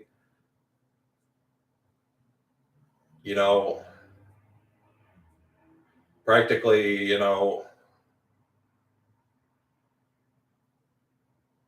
I mean, people will try to ruin your life over like one bad deal where you make like $5, So it's like, fuck that motherfucker. And you just have to, if you ever do like a bad deal on accident, because you have to realize that basically as a business owner, your reputation's always on the line. And I still say NGRI to the whole fucking generic printer ink thing, is something that's never going to hopefully happen again. I was fucking drunk every day. I was fucking drunk,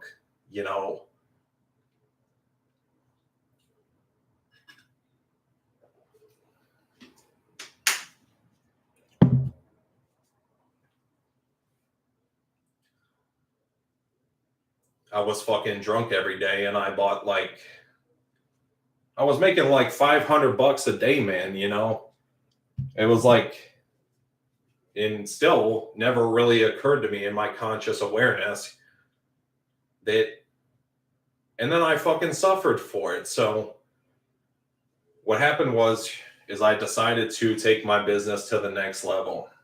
And then I had to go through a bunch of shit basically to,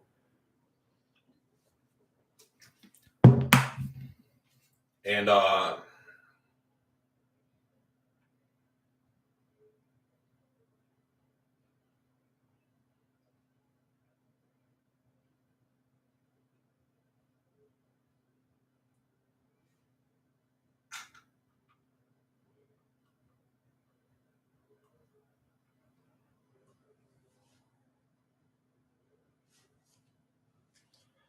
don't fucking know, bro.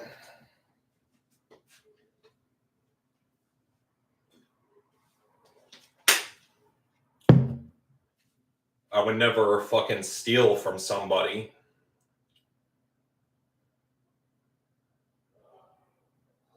ever fucking steal from somebody.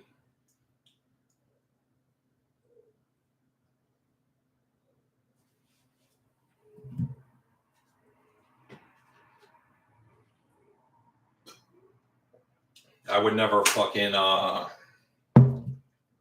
like, bro, 10 years later, after that generic printer ink incident, you know,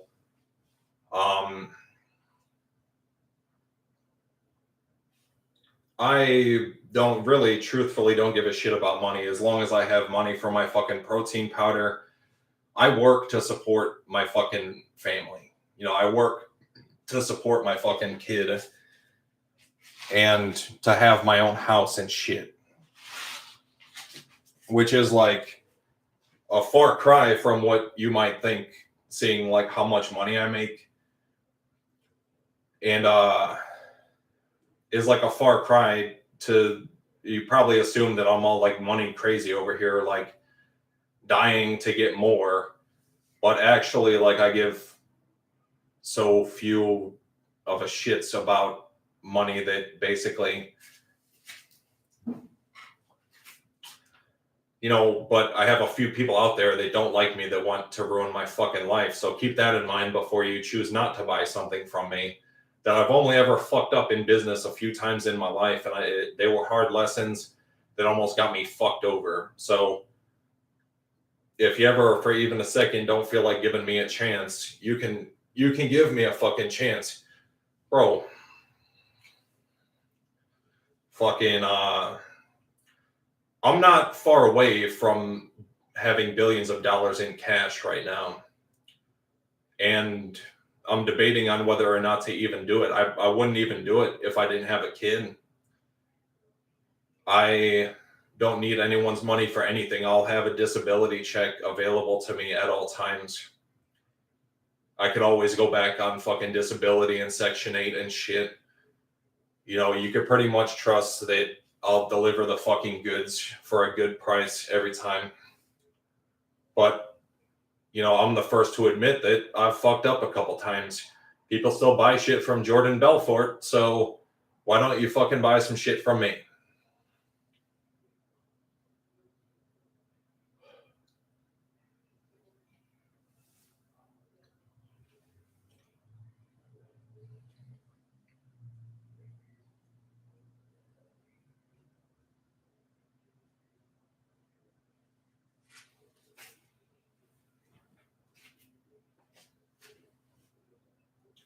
And you know, fucking, you can sue me. You know, Jesus Christ.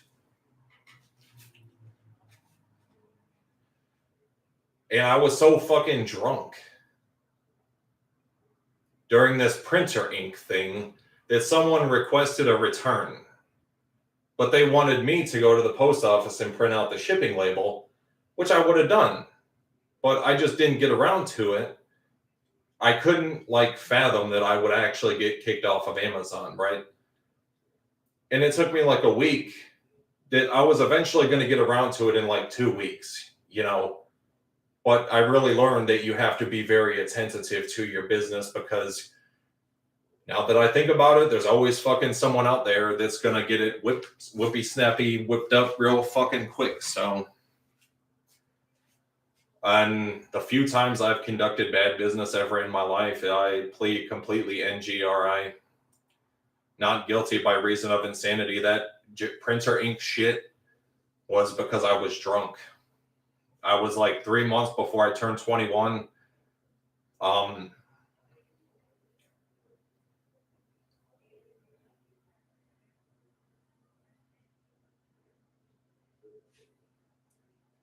I couldn't imagine that it was any lower quality than like the name brand shit. So I figured like, what? I don't know what my fucking rationalization was. It was just like, oh, I'm doing something a little bit naughty, but not enough to get me put on the fucking naughty list. You know what I'm saying? So worst case scenario, I love these fucking lessons. I love learning these valuable fucking lessons. Just keep buying shit from me until I like which hopefully I never like fuck you over. And if I ever fuck you over, you can sue me. Is like, I don't trust myself making food products and shit because it's like, I'll be the first one to admit that I'll be the first one to fuck up. And if it's like, attention to detail is like not my fucking thing. I'm more like a fucking efficient type of worker than a fucking attention to detail kind of guy. But I'm all about pumping out quality shit. Right now I'm trying to get into like software and app development. So whatever software and app development I come out with, I have to hold on. I have to always have a feature where you could suggest features.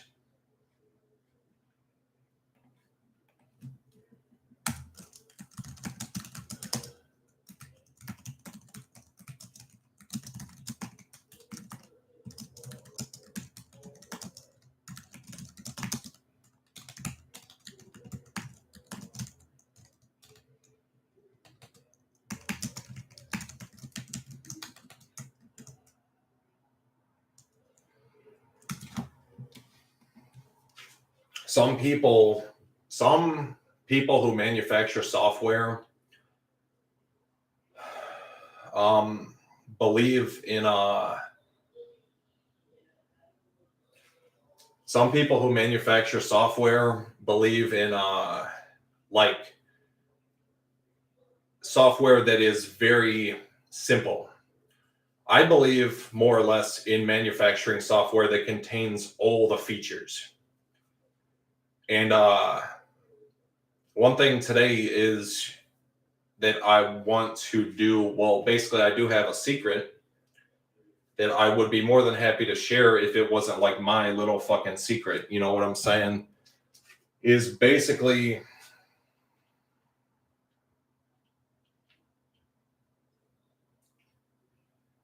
that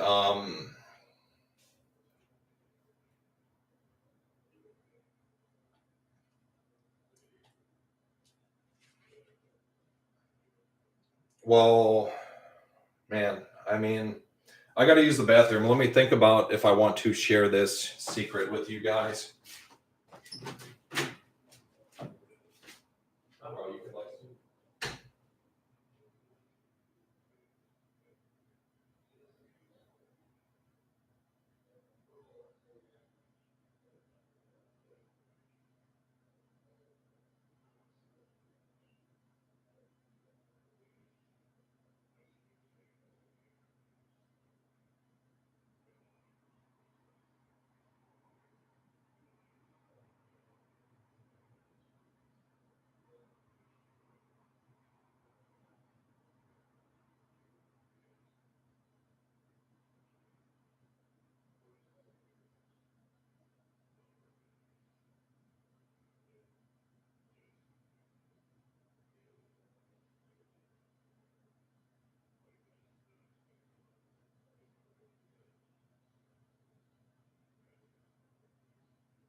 In my 27 years of business, I've done bad business like twice.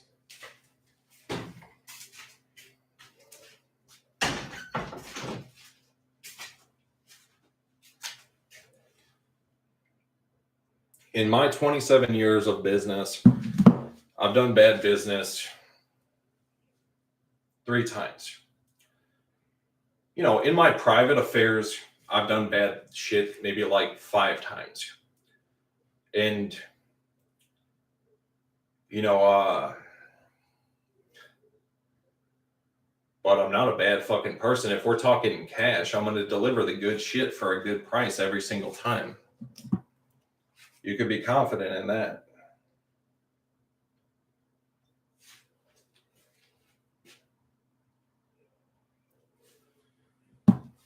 In the name of fucking God and the creation.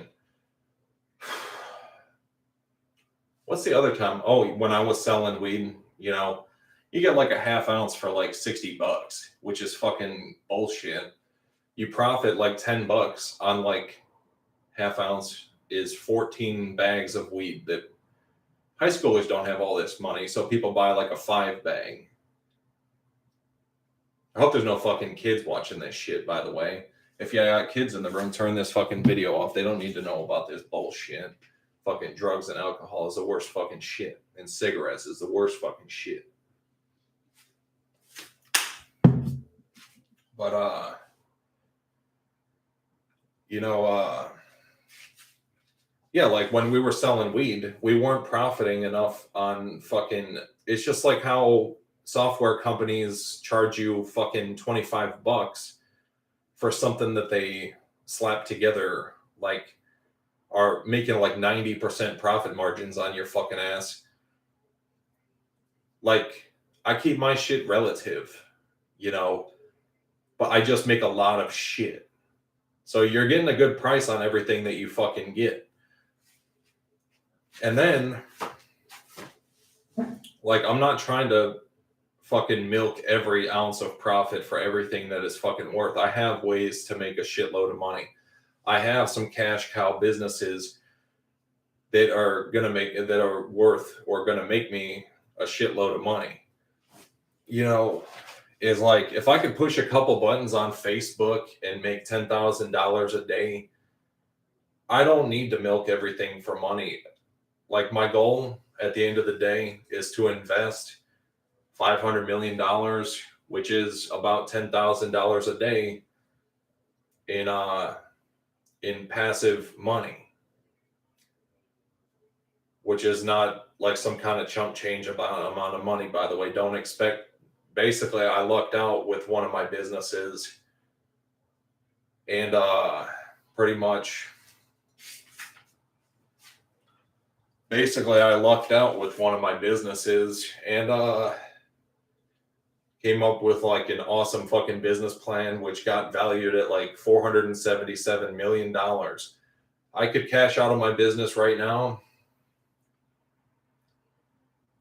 Technically, I'm a fucking billionaire, actually, but if you consider like the rest of my business and like the parts of my business plan that I left out,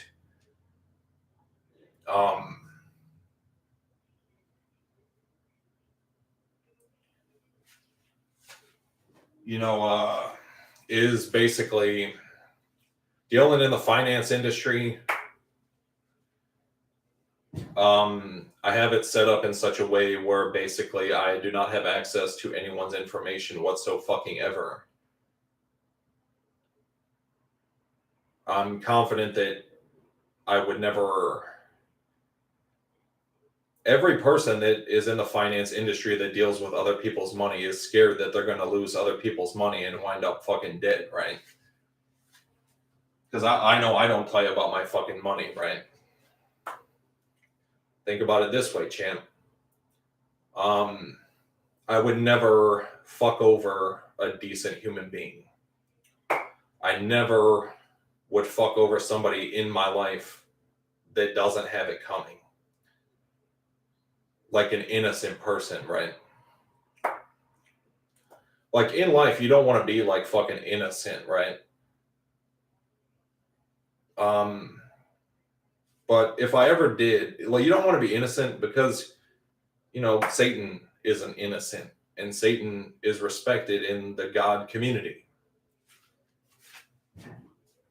He's logical. He's just fucking a bad dude and he doesn't take shit from anybody or something like that. He's a bad motherfucker. As God has the capacity to be the fucking devil, and basically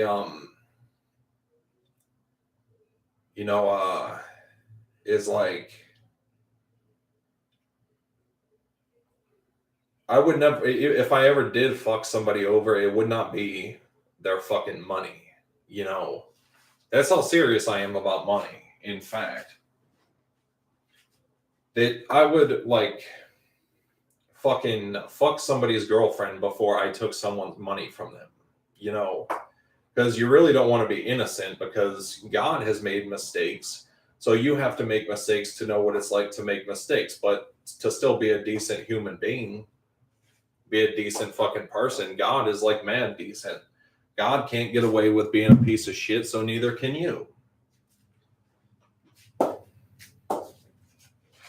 In my world, I fuck up with God all the time. And and at the end of the day, it's like all my fucking fault. And I'm sorry. I'm very sorry.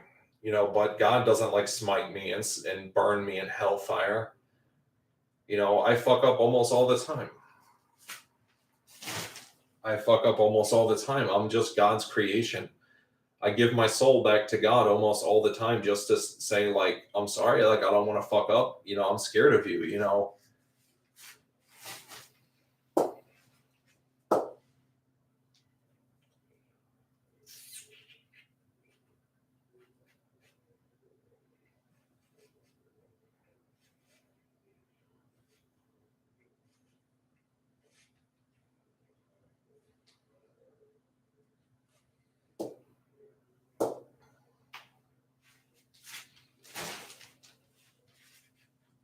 Holy fucking shit.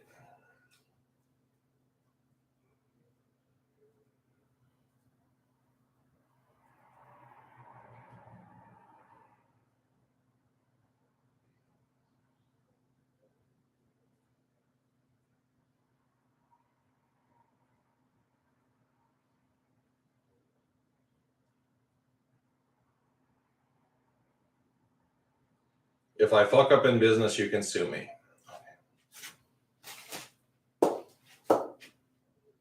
I would never play with someone's money. I would never play with my fucking own reputation.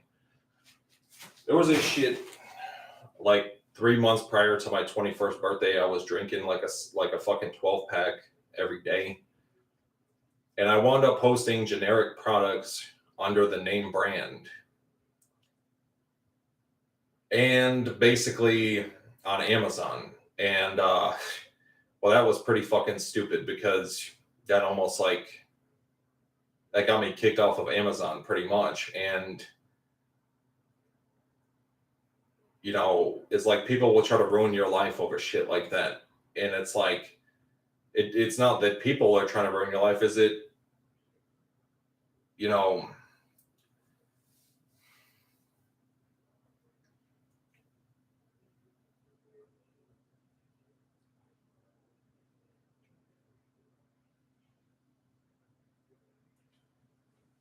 And basically, anytime I fucked up in business is not guilty by reason of insanity, as I was drunk or I had a good enough reason that I rationalized, like when I was selling dope, taking a little off the top, like a little bit off the top to feed my habit for the day. It's not like we were making buku fucking money ripping people off. We would sell like a 5-bag every single day. So we had no choice. Like 50 cents worth, every day, and that one time I did landscaping for my uncle. that I thought I did a great job. I thought I did like a decent job, but it didn't even occur to me till 10 years later that it was a shitty fucking job. But it was a shitty ass fucking job. He was trying to pay me $100 to till the entire fucking backyard, and the dirt was hard as fuck. And like, I just kind of zoned out for a moment and said, like, oh, the job is done. You know, the job is done. And it was nowhere near done, but it's like $100. Like, his name's Don, you know? He's like, what do you think? You're in the fucking mafia? Like, actually, the fucking Don of the fucking mafia?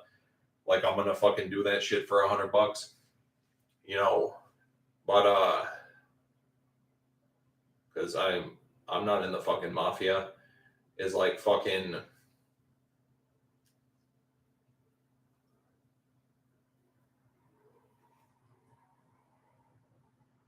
Nah, bro. Like,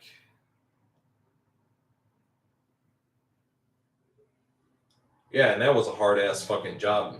Like, I have a bad heart and shit. I have a heart condition and shit. And I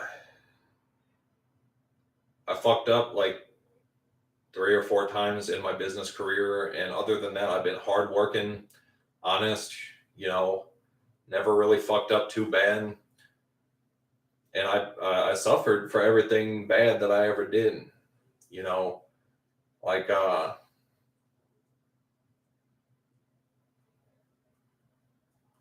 if I fuck up in business, you could sue me. You know, to this day, I'm 30. You know, my money's good. You know, so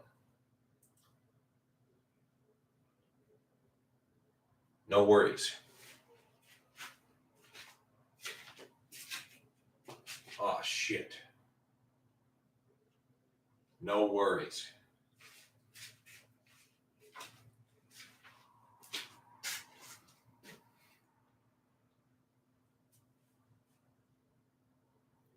A perhaps underqualified personal trainer whose heart was in the right place. But that's every fucking beginner, is you start from zero. And I knew how to work out, and I kind of knew like the science of fucking how to lose weight and gain weight. I had a sense that I knew exactly what the fuck I was doing.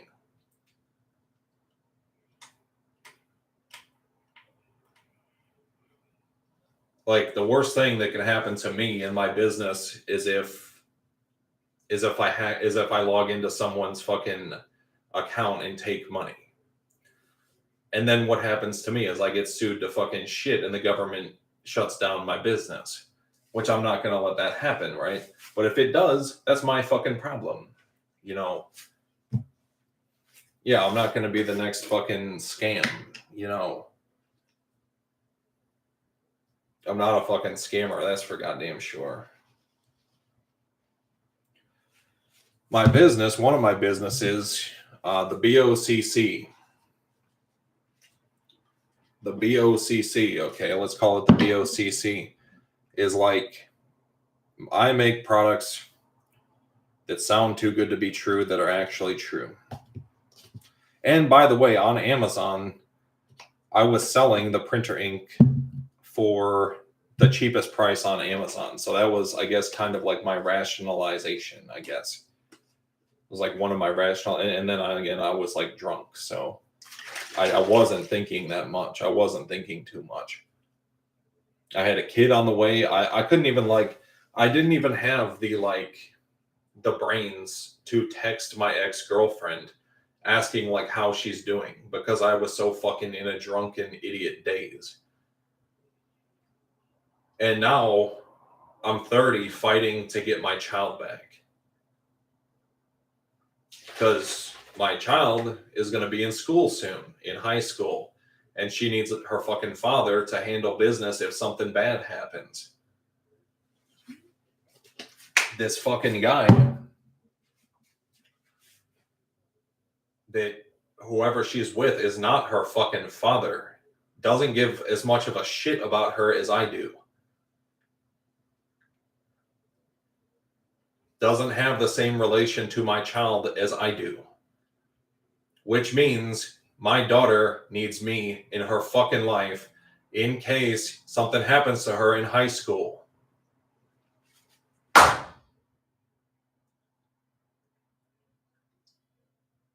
Because if one of these little fucking boys fucks her over or something, I'm going to beat that motherfucker's ass if he's 13 or 14.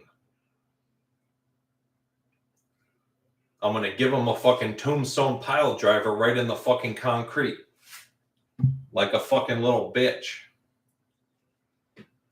And I'm not one to pick on some people that are smaller than me. Okay. Bro, like, I've been through so much shit in business. I give so little of a shit about money. You can basically trust that I'm not going to, like, steal from you or rip you off. Because if I do, you could always fucking find me, you know?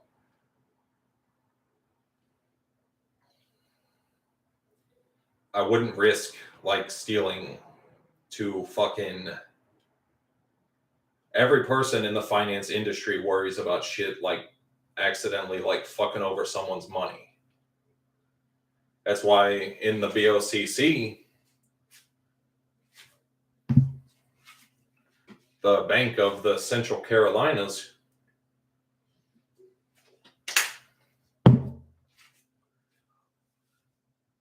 I don't have access to anyone's data. That's what makes my product superior to like the others. Is it's on the front page of my website. Is like, you own your data. Because the truth is, and just because I don't trust myself doesn't mean that you're not safe with me, you know, because hindsight's always 20/20. I'm the type of person where the 5 or 6 people, the 5 people that I fucked over in my life, I tagged them on Facebook in front of everybody and offered them money to pay them back, to pay them money in restitute or whatever. You know, millions of dollars and more to come. But I've got no love for anybody that can't accept sorry for an answer, first of all. I've never fucked anybody over that bad. When I was addicted to drugs, okay, which is an NGRI, is like being drunk, which I'll never do drugs again. I don't even smoke weed or drink or nothing. Is like, I fucking hate drugs, but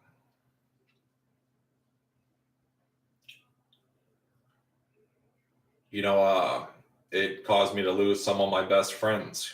And basically, I tried to, but then I offered him millions of dollars 10 years later, and he never replied to me on Facebook. So, yeah. I've only ever truthfully fucked up really bad, like a few times in my life. That can't be explained away by insanity. Basically, I sold my business to God. I'm just the CEO puppet guy.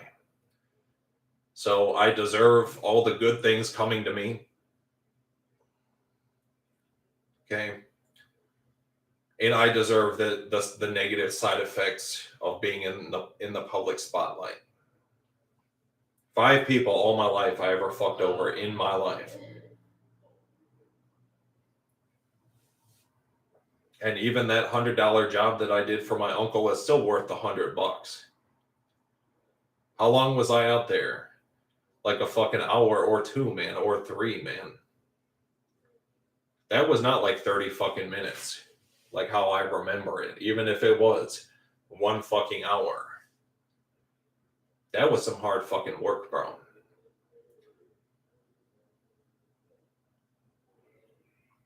I believe he tried to pay me $100 to till an entire yard.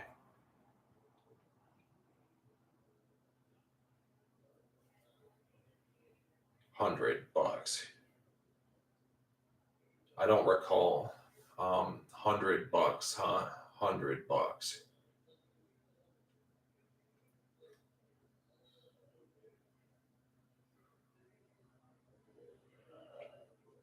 And then I tried to steal my best friend's Pokemon cards when we were like 6. So, but again, like, do you think he's not going to notice that it's gone? You know, it's like, God has been preparing me for my career all my life. I know I'm going to get sued a few times, but I don't want to get sued all the fucking time. So if you get to sue me, that's like winning the fucking lottery, and you'll always be able to sue me. Because basically, I made a promise to the United States that I will always pay my taxes here. So, you know, I want to like start an army and stand up for what's right with my bank and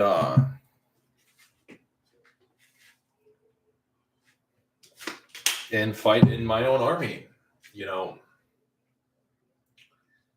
if we don't get fucking blown up by Iran, is like basically, you know, is like yeah, I mean, I'm like your fucking buddy guy, businessman. So I always have to have this conversation with, I may as well have to have this, I have to have this conversation with each and every one of my customers that if you buy something from me in the future, you could pretty much count on the fact that my money's good. You're not like, my money's good. My business plan was valued at $477 million. And currently my business is valued at like 60 billion, man. There's countries that want to buy my business because I own like money basically. So you guys subscribe to my channel. You know, it's been 2 hours and 30 minutes. We take like a 30-minute break from the workout. It's fucking cold in here, so let's warm up, man. And I put that on my fucking life, man. I put that on my fucking life. I put that on fucking my fucking soul, man, for some period of time. If I fucking fuck you over in business, I will give you my soul for a period of time, man. And all in the name of all that is fucking holy, man. And I probably will fuck up from time to time because I'm gonna produce like 50 businesses, bro. But my money's good. You don't have to worry about losing money. Worst case scenario, actually, it's a good thing if I fuck your money up. If I sell you a shitty product that is defective and hurts you, or if you lose money in my bank, is like you can sue me and profit. So it's fine, man.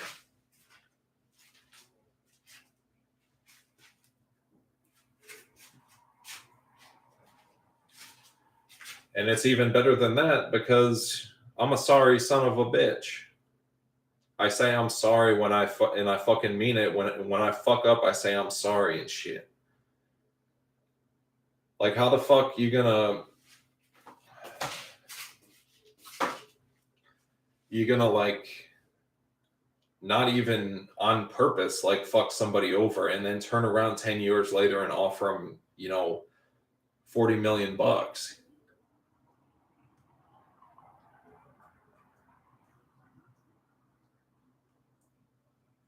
I gave my friend a million or $10 million just for driving me to see my daughter. You know,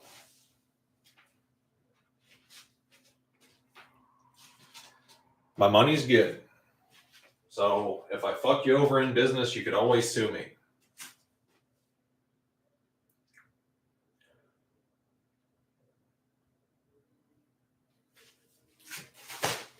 I make products that sound too good to be true that are actually true. And if you choose not to work with me, that probably is actually a reflection of your own integrity and credibility. Some people have this fucking smiling face, but underneath is an evil fucking witch. Yeah. I probably don't want to have to learn that lesson in life about like fucking people over. I tend to believe that everything is already like predetermined, but yeah, man, like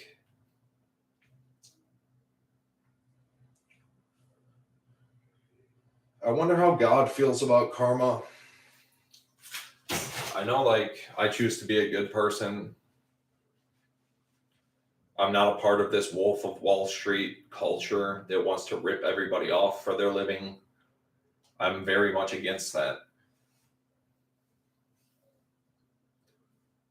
I'm very much against that. If there's one thing you don't fuck with is someone's money.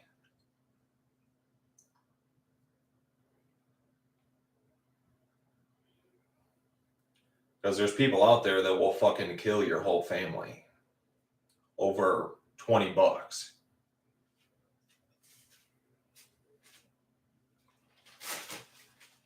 Me personally, I'm not going to kill your whole family. But I've been through too much fucking shit to let anyone slide with fucking me over with my money. Like, the most rotten shit you could fucking do is like, the most rotten shit you could fucking do is like someone who's been saving for wealth all their life that's like 50 or 55. The most rotten shit you could do is like take their life savings. Someone who's been saving. What I would recommend is probably, you know, if you're like 55 with all this money stacked up, probably just start living, man. Just start living. You know, budget your money, but get a money management company to disperse you enough money to pay your bills like every month. And then like a small allowance is like such a nice life is how I live right now. I get disability right now. And I'm leaving all this behind to take care of my child, who's fine. You know, they're not disabled or anything, as far as I know. They might be, but like it goes back to like my grandmother who has like electroconvulsive therapy and psych meds and all that shit. But you know, relatively in terms of as far as being fucked up goes, like I'm fine. But I just can't righteously, like I can get a job, but I can't keep a job, right? But if you're like been stacking up your pennies for 30 years, like I'm definitely like would rather like fucking kill myself than take your money.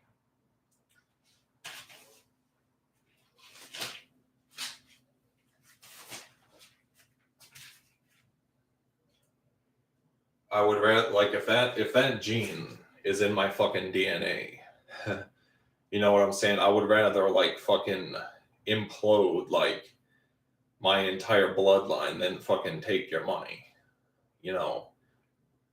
And that's my fucking word.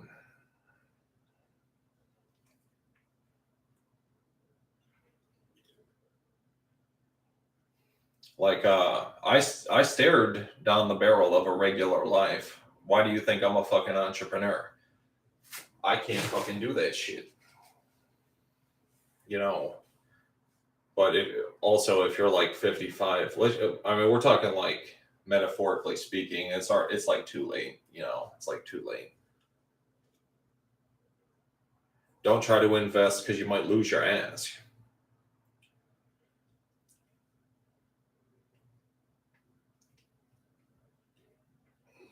Play the psychology game and give yourself like 5 years. You know, you want to really enjoy like your last 20 years, you know. You want to really like enjoy like your last like 20 years, you know. God is good. You know, God will not take it from you if you actually earned it. My uncle got a divorce when he was like in his late 50s. But his job was basically to sit around and watch sports. And he lived in like an upscale part of town and shit. So he didn't really earn that house. And he was also a fucking douchebag. He's my uncle, but you gotta call it as you sees it sometime. He's like a fucking douchebag. I fuck him over like one time, and it was for all the right reasons.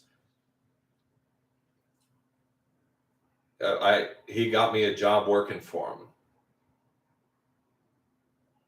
I got offered my first ever full-time job as I'm trying to build a business because I know I'm getting kicked out of the house like at some point in the near future. So I had to quit the job on a moment's notice, and we've been buddies for 20 years. And he just abandons me, just drops me like a fucking hot potato. The next time I talk to him, when he finally picks up the phone for me 5 years later, he says, "Don't fucking call me. Don't talk to me, blah, blah, blah." I didn't really even do nothing that bad, bro. It's kind of a dick move, really, for someone that fucking cares about you and shit. Like, it's almost like you chose your fucking job over me, you know? Is like, I was a kid, you know, and I wasn't thinking straight. And whether if I was thinking straight or not, the job called me and said, "You got to be there the next day." Like, fucking, and then at the same time, he's trying to basically profit off of me. So, fuck you too, you know.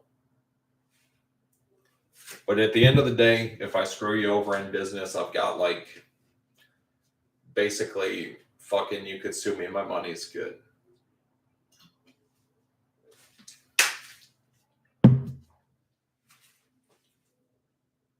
And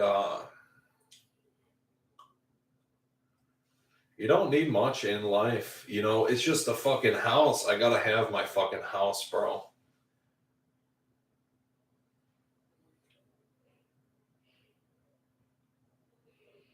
Some parts about my life are so fucking ridiculously like out there, but they're true, that you wouldn't fucking believe that I'm in my fucking eternity, bro. This is my fucking eternity, bro. I don't think God is gonna use me to screw anybody over, you know.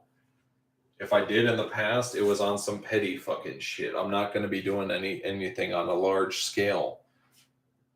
I will fucking create an umbrella company that lasts the test of time. The test of time is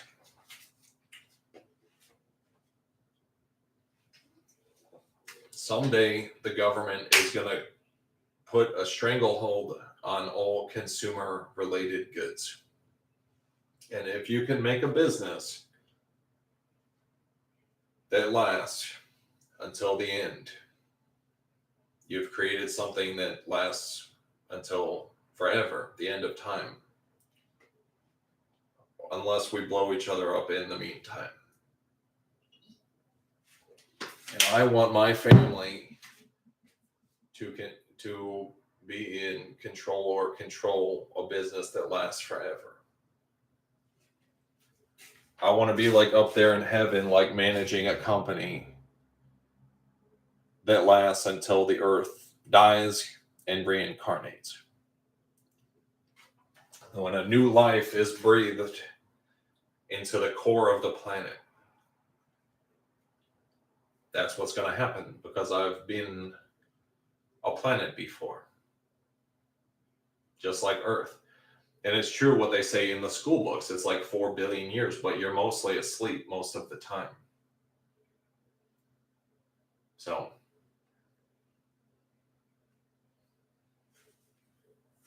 I wonder, man, like, the truth will be told when we die and go to heaven. Like, every time, how many people is it that every time I bear witness to someone who enters the gates of heaven, who dies from this existence and goes to heaven, that every truth about everybody in their life is revealed to them. Ugh. I did one rotten ass fucking thing all my life. And one fucking the next rotten thing that I fucking did was just kind of fucking stupid. I tried to steal my friend's Pokemon cards.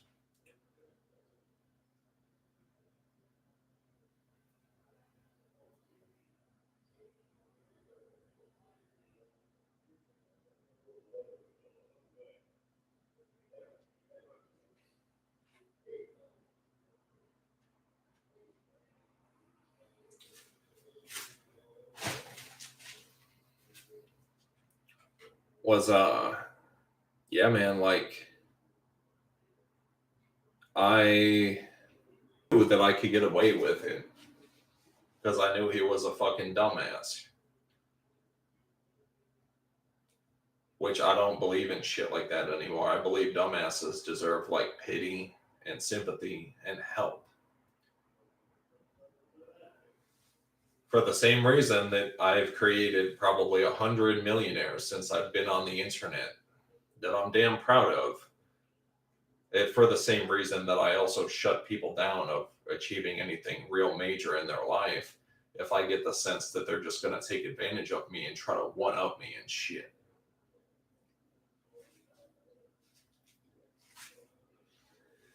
I won victory by all blood and guts, man. I have lived such a shitty fucking life that the only thing I want is for my family to not have to go through that shit.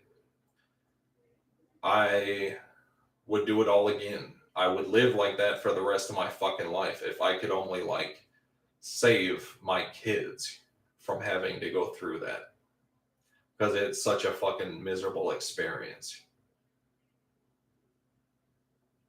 You just hope when you have a distant child that's like fucking out there,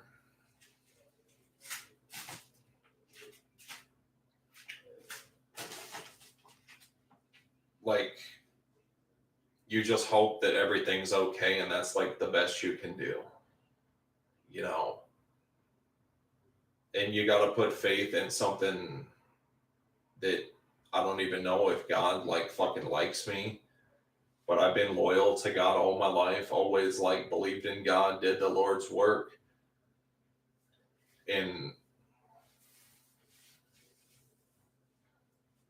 the fucked up thing is sometimes God gives you everything you ask for, and then it's not enough. It's like then you actually have to go through what you agreed to go through to get the shit.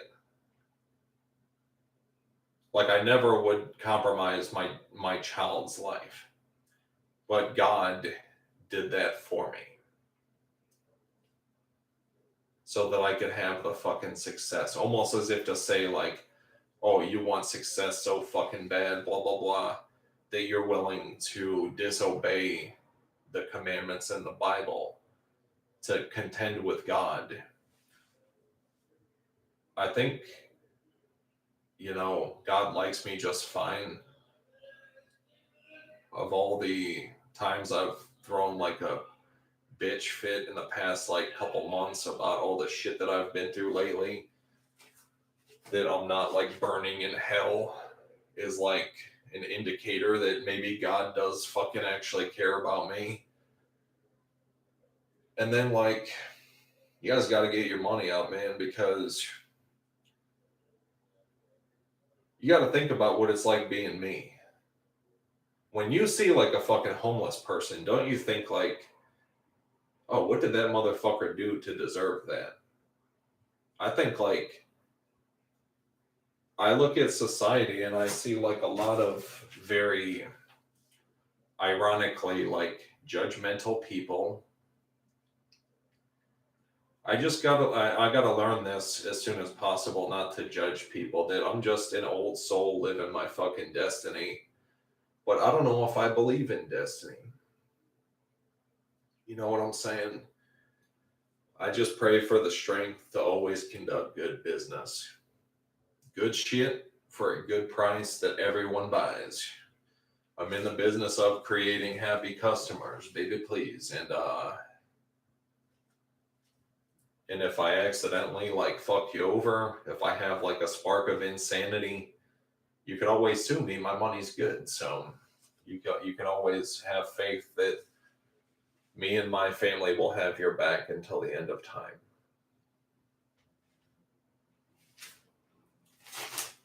And quite frankly, me and my family are all fucking crazy. So we'll probably be a part of the team that like blows everything up. So that's gonna be fucking fun. So how about that Trump, you know? How about that fucking Trump?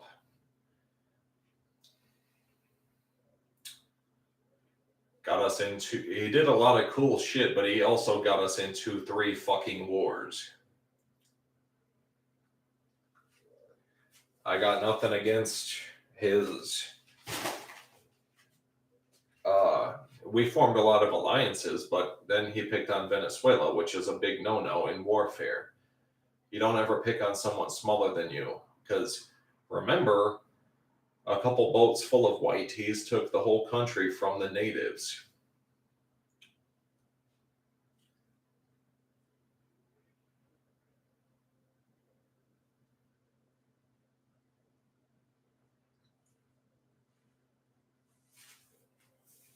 And don't ever underestimate somebody smaller than you.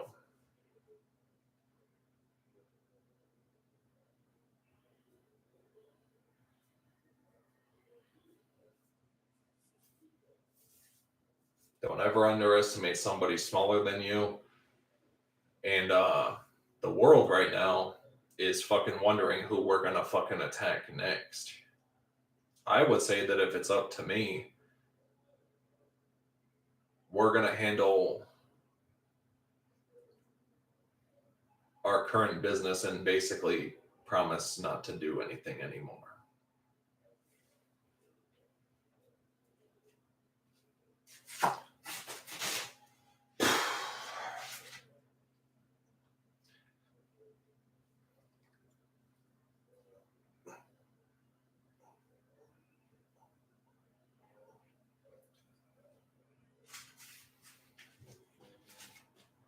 We gotta slow down with the fucking starting shit and shit. Because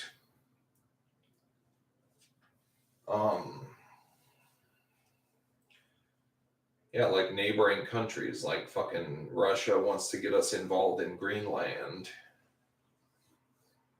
Greenland is this little fucking country. Like, what are we supposed to do there? Leave them the fuck be, man. They're not gonna hurt anybody, you know. What do they want? They want the fucking land. Russia is right. They must have not taken the fucking time to consider the fucking spiritual consequences of doing some shit like that.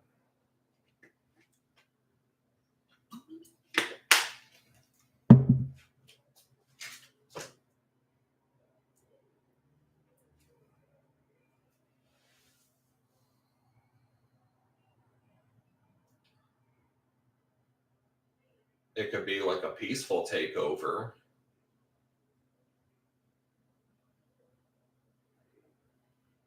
It could be like a peaceful takeover. I think they've got a pretty cool country over there. I think that that's stealing. I think that that's stealing, and it says strictly, stealing is wrong. Stealing is fucking wrong. You could like integrate, but you can't fucking steal it.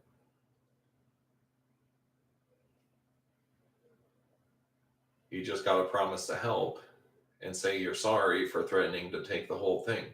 I don't think Russia's as smart as we give them credit for.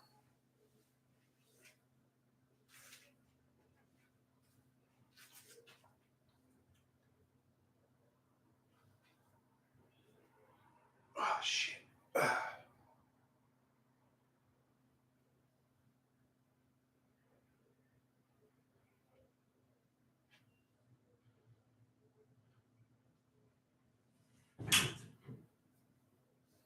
Yeah, man. The time I actually got my ass beat the worst was someone that lost like 4 fights, and then I turn around and win like 4 fights with people bigger than me and shit.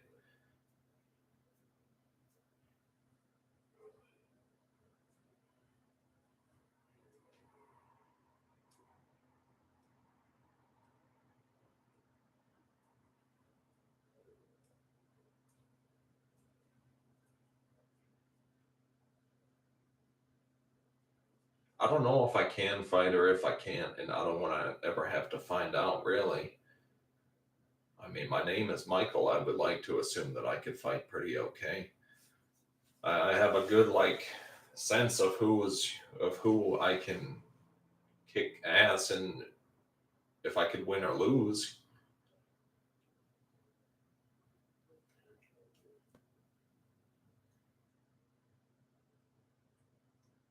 I dance a little bit, I practice a little bit. I work out, I'm kind of strong.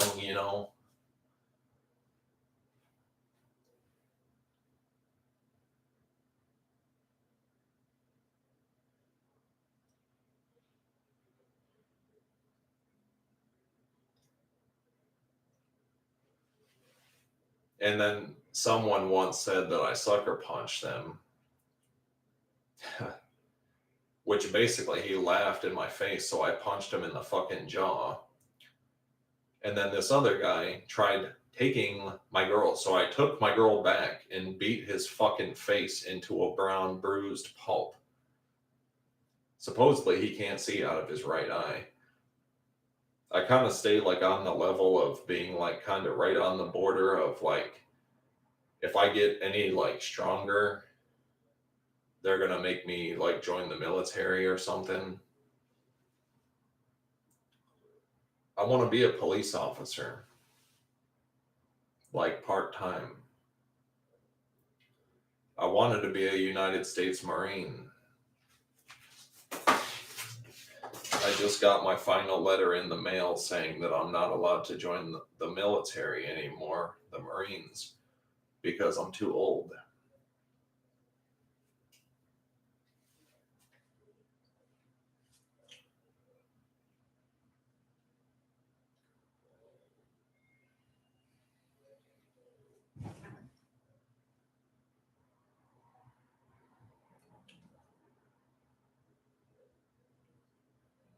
Yeah, man. Like, I don't recall.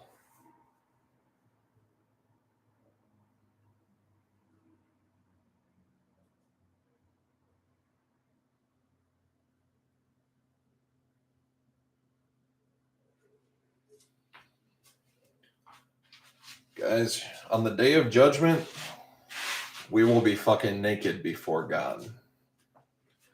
And I will go straight to fucking heaven.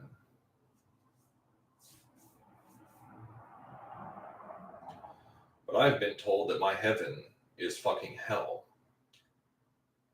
How wonderful is that, Fucking wonderful. That means that basically hell is a place to settle the score and handle your business.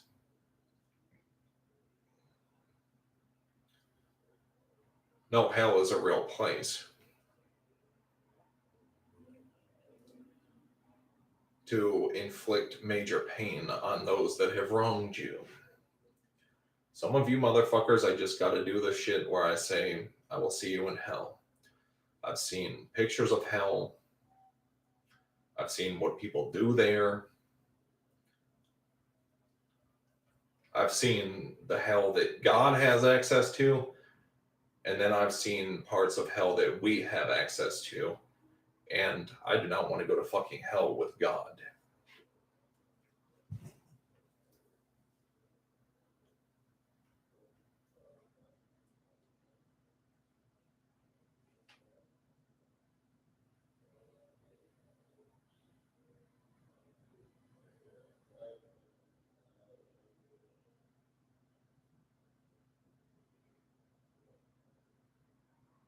Oh, yeah. And then there was this one time where I threw a punch at this guy that was in the army to get him laid. because I knew he would dodge it. You know what I'm saying?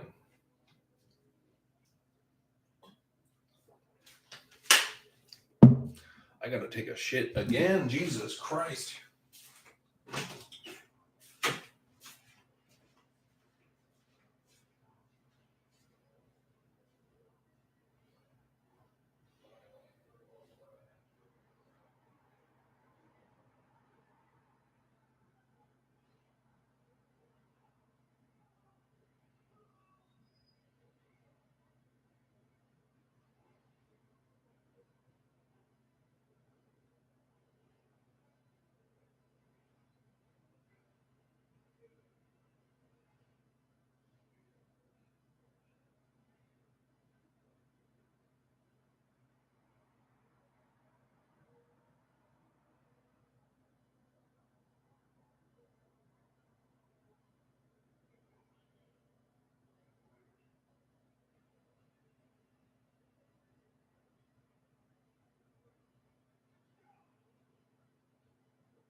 Okay, so pretty much, you know,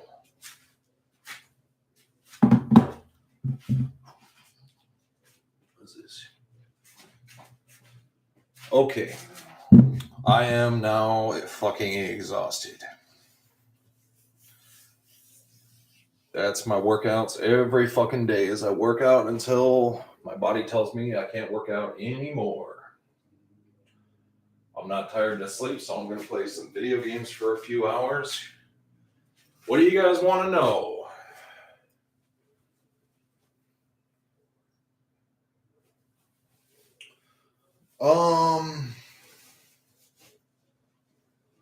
What do you guys want to know? I think that you guys should buy shit from me because I'm worst case scenario, you get to sue me and you turn a profit.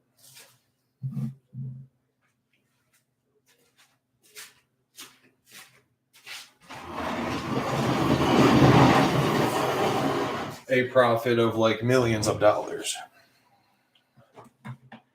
Because I'm not the type of guy that's gonna fuck up and then try to like shortchange you on the lawsuit. If I fuck you over, it's completely by accident and I'll pay you extra. If I have the money.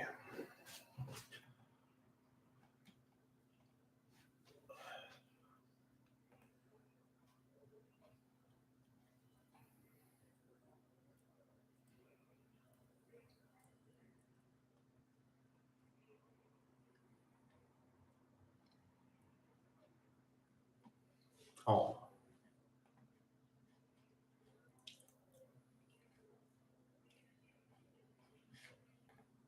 All right, guys. Well, it wasn't 4 hours, but it was 3 hours. And it wasn't 4 hours, but it was 3 hours. And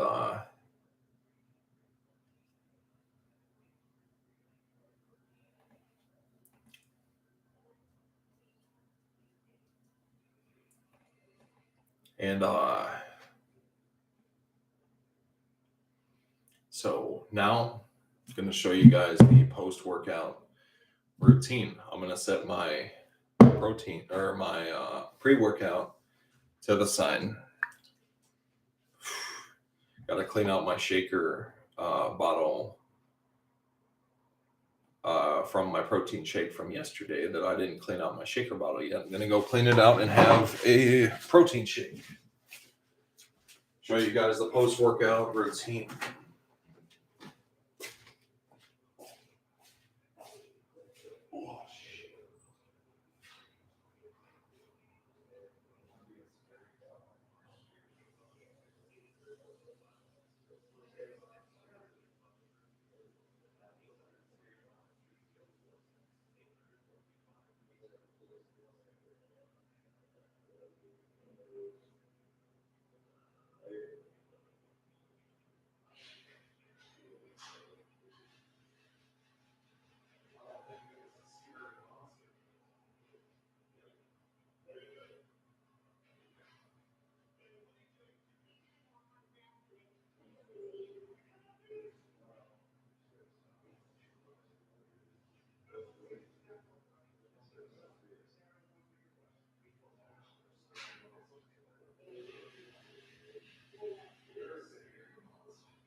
Chocolate peanut butter.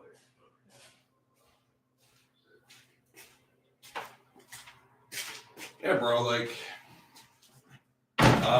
in my adult life I've not done too much bad shit. I used to like swipe the occasional like couple bucks out of my grandfather's change jar, but you don't know what me and my grandfather had with each other. He would always tell me like, "Bud, if you need it, just take it," you know. And then one time he was actually kind of hard up for money and I took some and he's like, "Bud, did you take money out of the jar?" And I said, "Yeah, you know, I'm sorry." He's like, "It's fine. Just don't do that no more." I said, "Oh, okay." You know. And I think human beings, we have like a sixth sense. We have like a sixth sense of what's like acceptable and what's not. It's why, like, like, what is it like? As a man thinketh, right? As a man thinketh. I think I should just shut my fucking mouth because,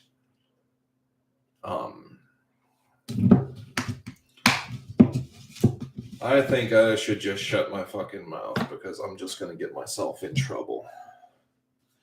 At the end of the day, guys, anything bad I've ever done in my life, I'm willing to admit to because there's been so few times when I've done something fucked up. Being a social butterfly, I have thousands of fucking friends. Literally thousands of friends. All the people that I have fucked over, maybe 5 people. But the fucked up thing is all of those people have been like 3 or 4 of those people have been like my best fucking friends. Is like the people closest to me, and also the people closest to me have like found ways to fuck me over.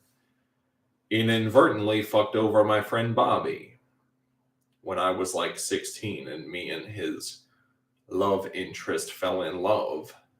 We fell in love. And he thought that that was his girl when apparently it wasn't.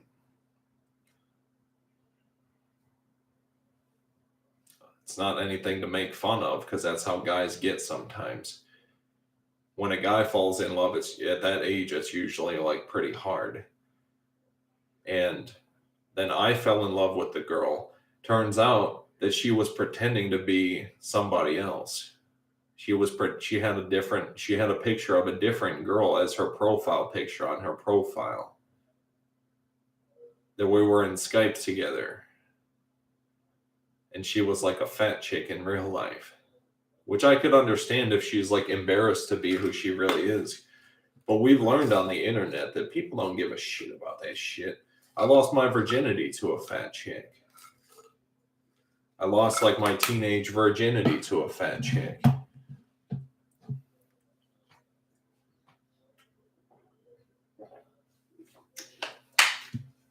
I've never raped anybody. I've never assaulted anybody. I've never cheated on any of my girlfriends that didn't have it coming.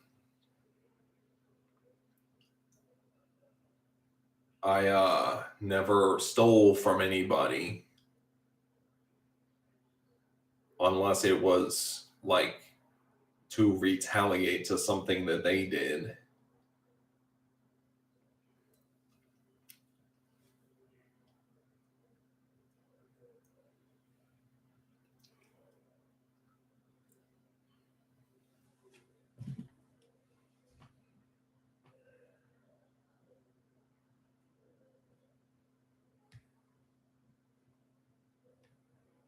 Your phone storage again, full already.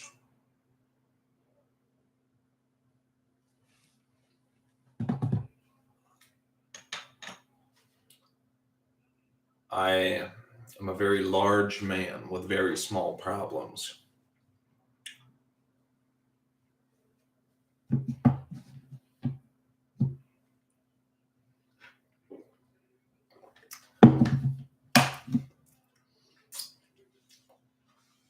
Like, I don't know what the fuck is wrong with some people, man.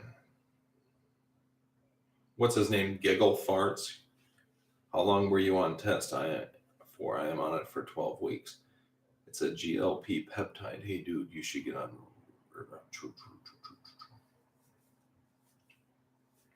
Fuck that,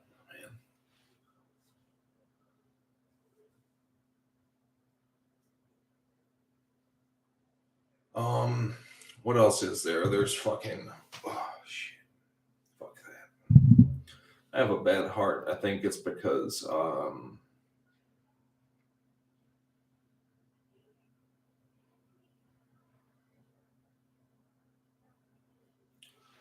my mother smoked crystal meth while she was pregnant with me. and it like fucked me up pretty bad. But I'm not a fucking meth addict. Um, like my father.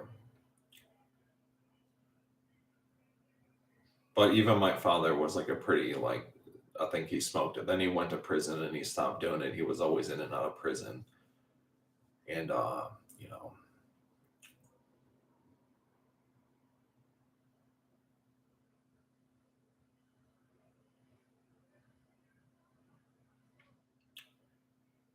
you know, and then my mom abandoned me when I was 3 months old, and she used to beat my ass and shit.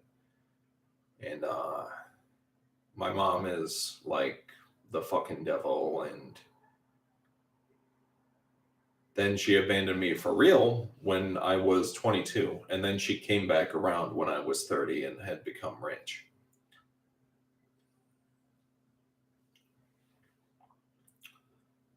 And I left my mom out of my will. I leave my mom out of my will. So if I die, she doesn't get shit. And the only person that gets really anything is my fraternity and my child. Um, I offered the city where I went to high school in $50 million.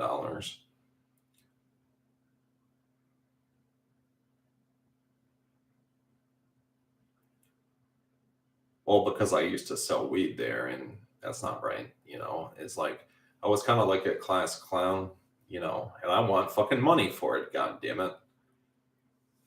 Yeah, it's like, that's how you get rich. I said, sign me right up. I'll be a fucking class clown. It's like, yeah. So that was like my avenue, because before I had embarked on the journey of wealth creation, um,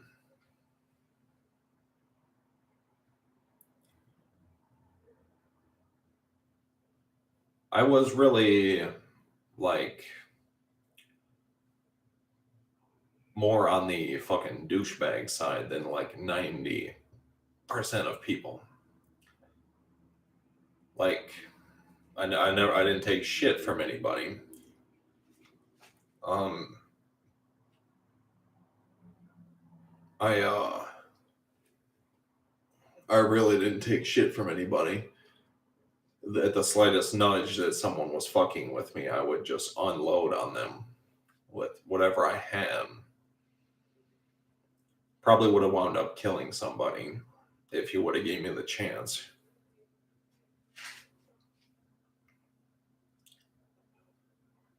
Um, but always loyal to those who are helpful to me. A good kid overall, but I just don't take shit from anybody. I have an opinion that is valuable and is accurate, and I enforce it.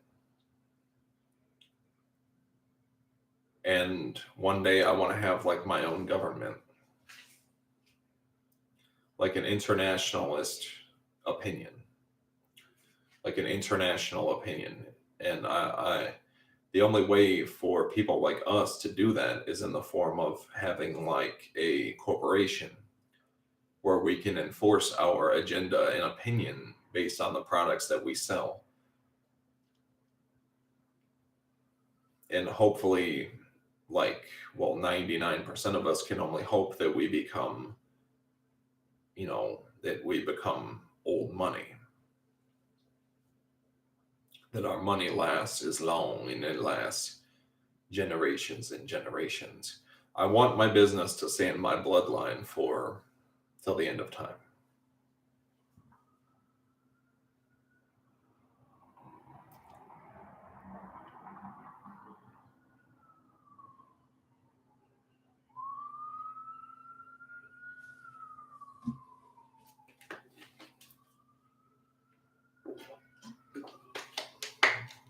I don't want any muddy blood that I have dirt with getting involved in my bloodline.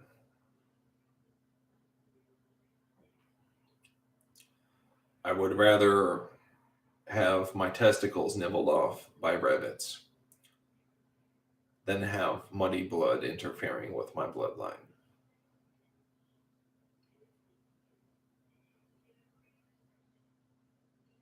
Rather.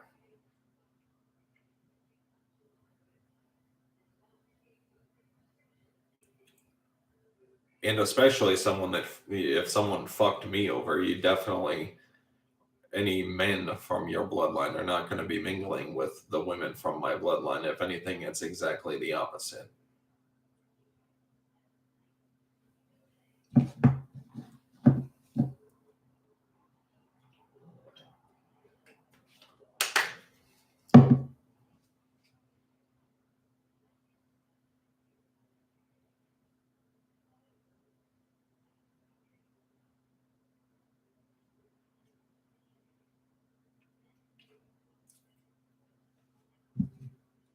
I'm so sincere.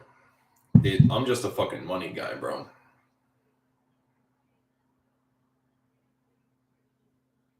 I'm just a fucking money guy, bro. I'm a fucking business mogul. That's all I care about is money and the attainment of infinite wealth, to be able to afford anything in the consumer marketplace that I possibly can. You know, your best bet to achieve like actually infinite money is probably like to shake hands with somebody that is like the chief master of like a nation or something, is that has access to that sort of thing. But even that is like not truly infinite money. There's like ceilings on what you can truly do. And then there's some people that run countries that just want war and stuff, that abuse, like Iran wants weapons of mass destruction. And then look at what they do as soon as shit goes down, as they start attacking fucking everybody. So that's why they can't have shit like that.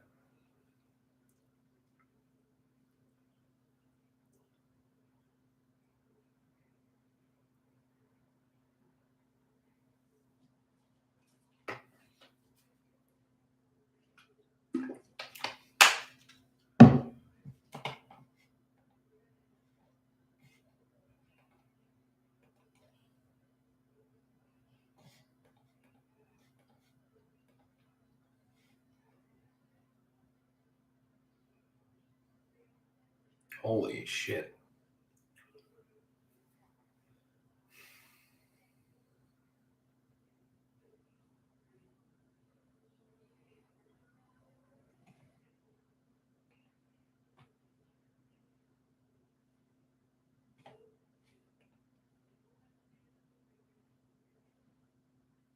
Holy fucking shit. Is this skinny dude benching that much fucking weight? That looks like my dude Corey. Bullshit.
Fucking shit.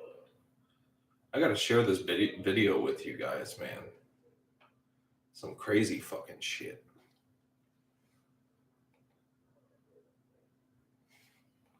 Can I share this? Look at this fucking shit, because I'm pretty fucking big and I can't do that shit. This dude is literally a toothpick. The size of like fucking branches on a tree, like small. Like, this dude is like skinny as fuck. Share. Is there a place to like copy the link? Do they do that on Facebook or Messenger? Copy the link. Check this shit out, guys. Look at this fucking shit. Holy fucking shit.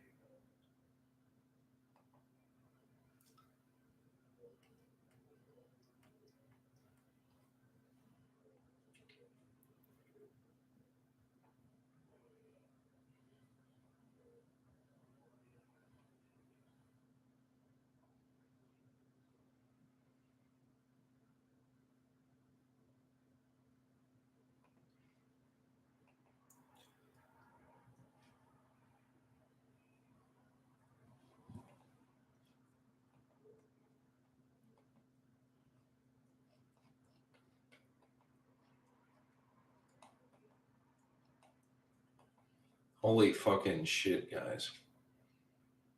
My God, man. Gotta fucking.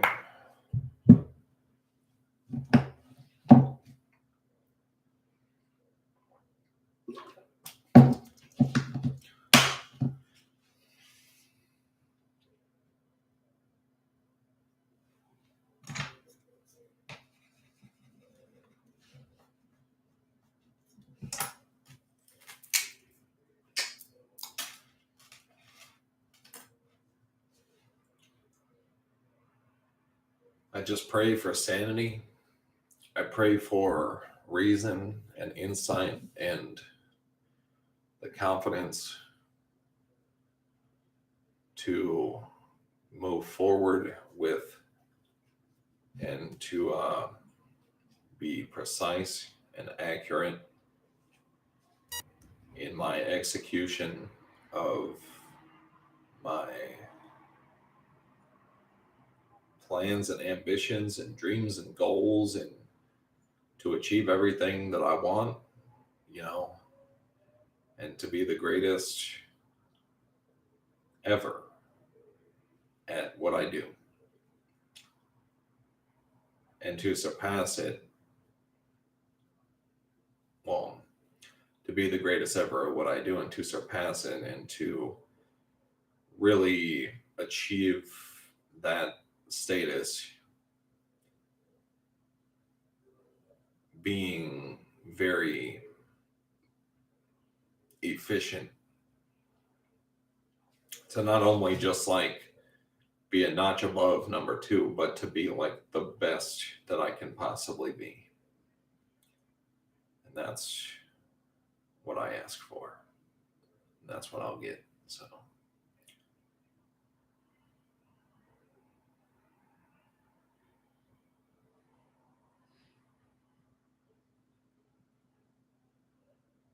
So yeah, let's see. It sucks that there's only fucking like I have like 20 hours in a day. You know what I'm saying?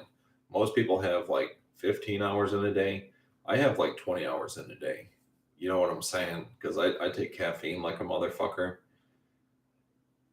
And like I learned to like I don't eat the food that the house prepares for me, you know. Um I eat like my own food and shit. It's like protein shake is like a metaphor for like chocolate peanut butter. They just can never do it right. Body Fortress doesn't do it right. It's like okay, but Optimum whey protein tastes like fucking like like water with like weird shit in it. But it's a nice concentrated hit of protein that hits the blood like immediately.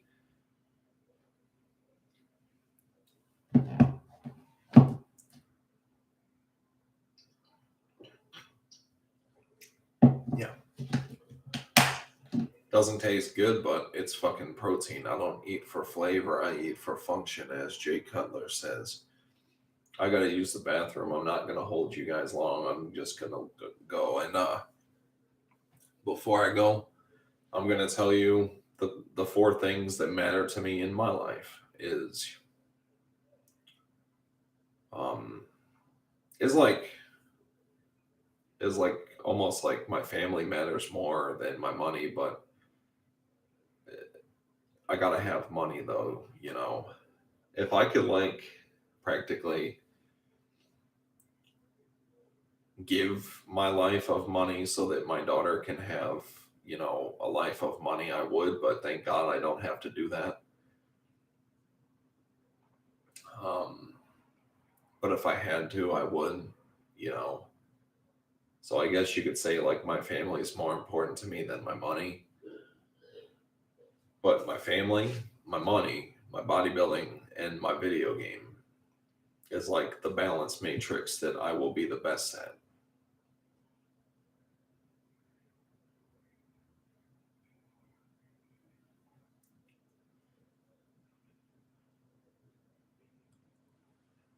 It to me is like, do you want to be like a rich and hardworking man, or do you want to be like a poor man? Because working a job is no longer an option for me because then I'm like a fucking loser. Like if you embark on the journey of entrepreneurship and put as much into it as I've put into it for 10 years, and you decide to go work a job, then you're like a fucking loser. But if you're just like homeless for the sake of making it to heaven, then you're like not so much on the wrong path. Um, you don't want God to like laugh at you in the pearly gates or the gates of hell. And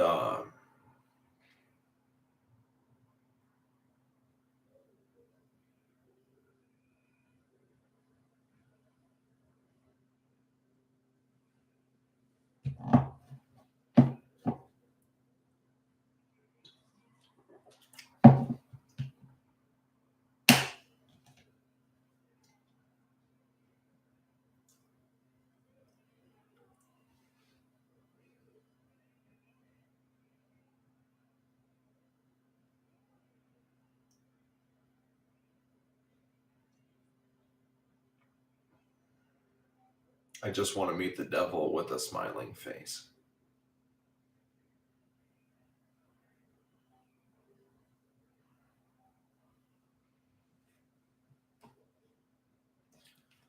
But yeah, that's my balance matrix is uh,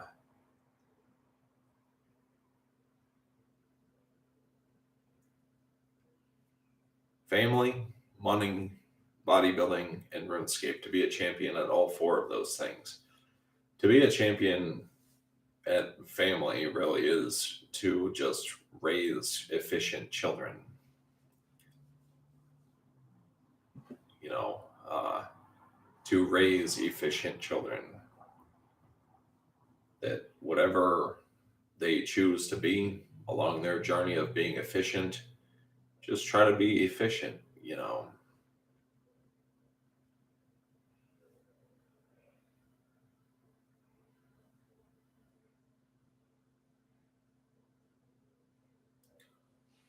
Try to be efficient. I don't get it as like, I want to be great, you know.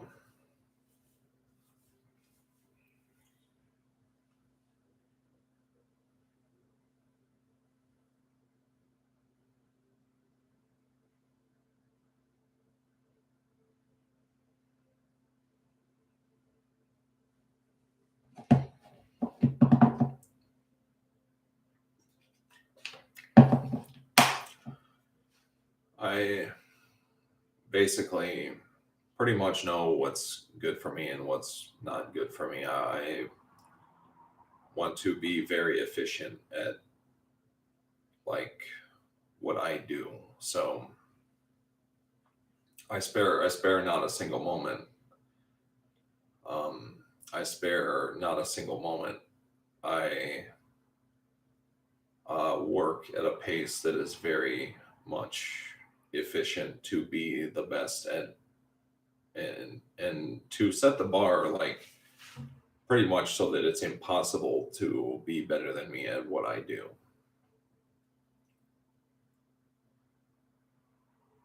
And no one has, and no one ever will. Well, because RuneScape just came out, but rather,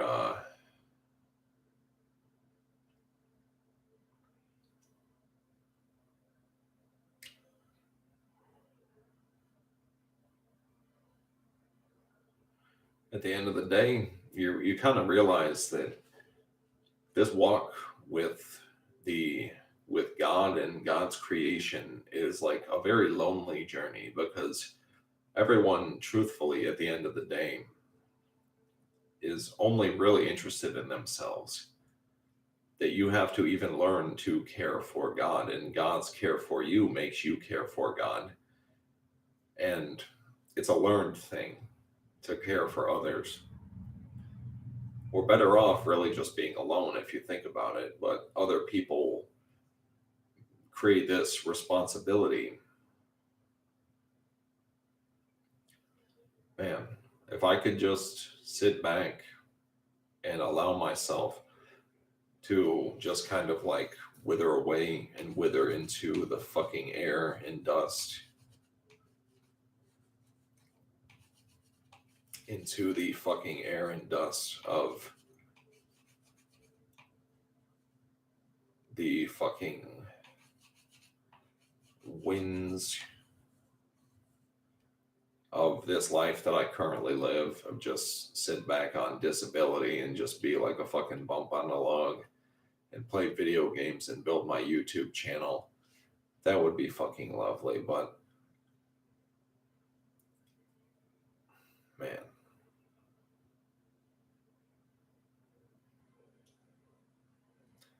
when you have kids, you have a fucking responsibility that, like, people that don't have lives, like, they want to kick their kids out of the house when they're fucking 18 and leave them fucking hanging and shit.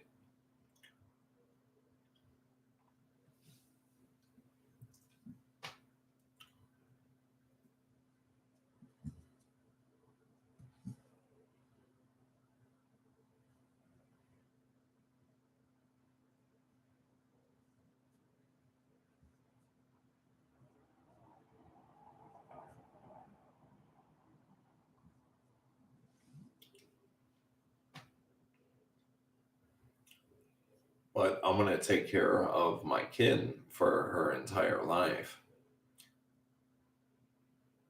And she's going to be right there with me all along the way. So that's what I want it to be. But they're off in the middle of bumfuck somewhere right now.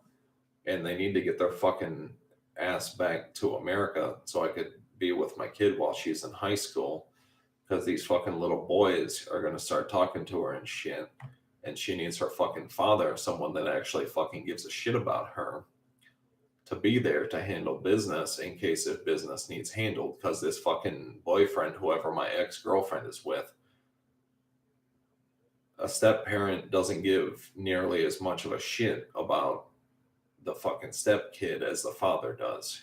Even my biological father, who was never really there, only really met him twice in my life, he like had the love for me to show up for me when he could have went to fucking jail for coming to see me.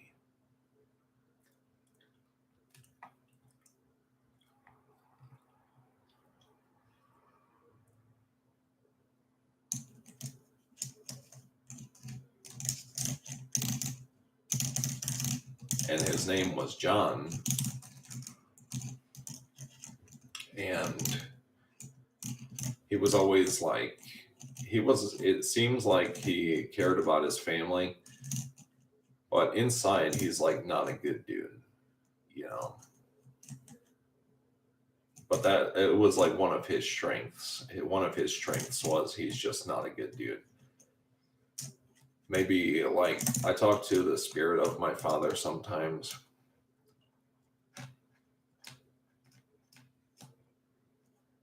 And yeah, man, like now that he's in heaven, he's like we're friends and everything. He's just like he can really go there. Like he's not a good dude. And well, John lives a life where everyone like shits on him, right? And Michael like lives a life where everyone like tries to play him and stuff.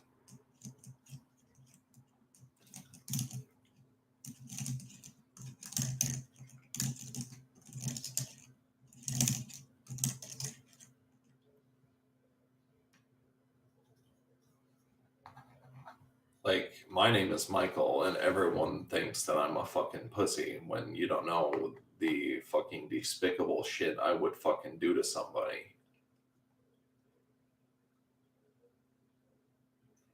I'll fucking die before I be a fucking bitch, you know. And that's just the thing is people take me for fucking candy, but there's no laws in hell. There's no fucking laws in hell. You will have your fucking day with me.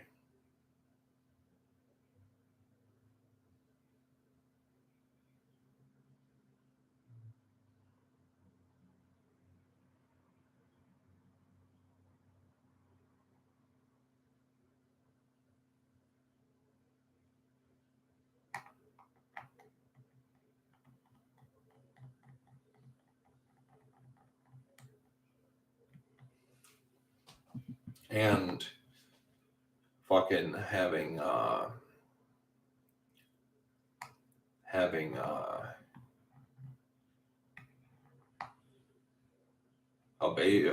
child with a woman who's also cheating on you at the same time is like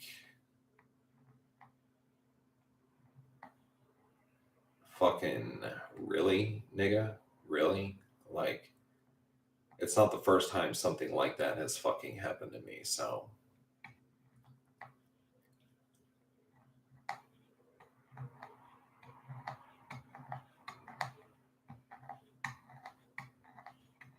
you try to like give people grace, but at the end of the day, you just gotta say, basically, I will see you in fucking hell.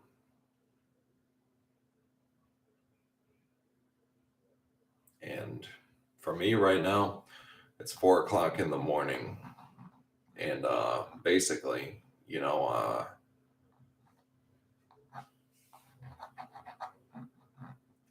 my ex girlfriend is out there with an Instagram profile with 30,000 followers.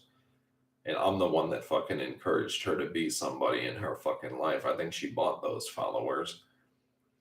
And that's funny. And that's some shit that like I would have done, you know, be like smart, right?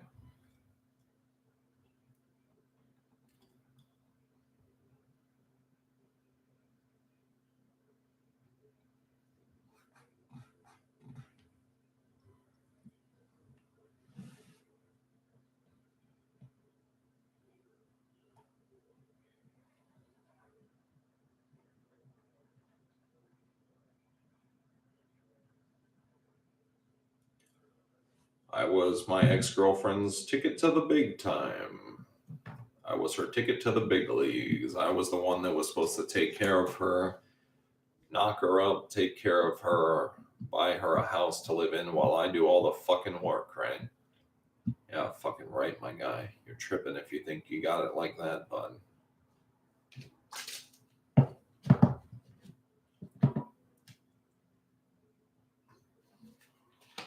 You're fucking tripping.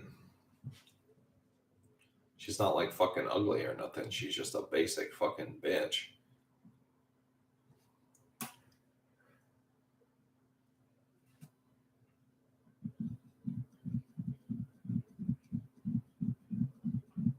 Is like I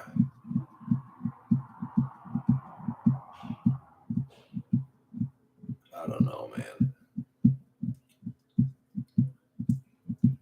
I have no respect for her because she won't let our daughter have her father in her life when her father's the one that really gives a shit about her. This guy that she's with doesn't give a fucking shit about her. And her father needs to be around because he's the one that really gives a shit. When my daughter goes to high school, she needs to have her father in her life because these boys might be causing problems and shit. And my daughter needs somebody that can handle business if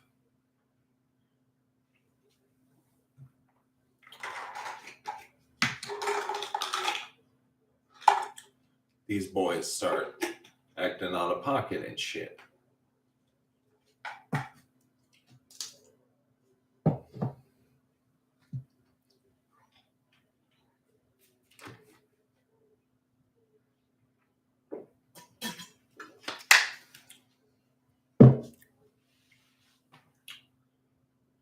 Because I didn't have my father in my fucking life.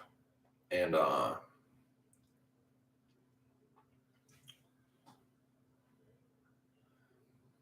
you know, but God is the father to the fatherless.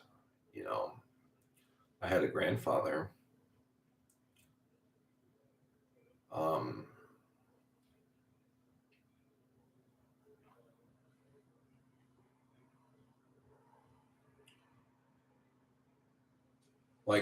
if I didn't have a whole lot to live for, I would say I would just start killing people.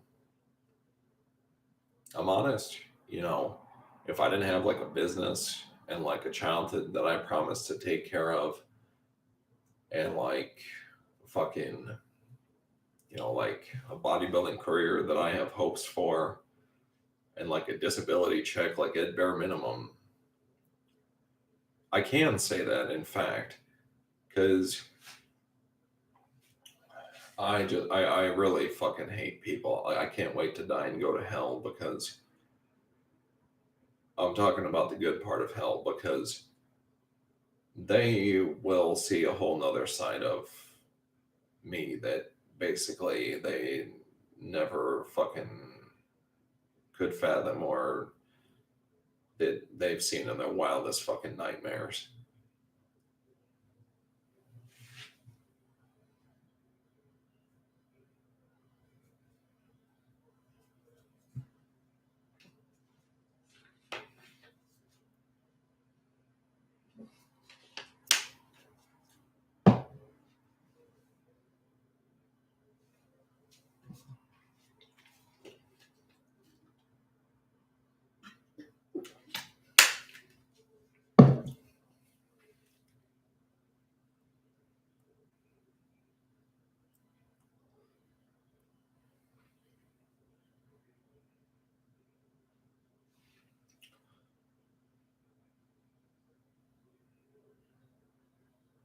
I just want to do the most fucking heinous shit to certain people. But you can't do that on Earth because that's naughty and you go to jail. What people don't know is I'm very familiar with the afterlife. I know exactly where the fuck I'm going.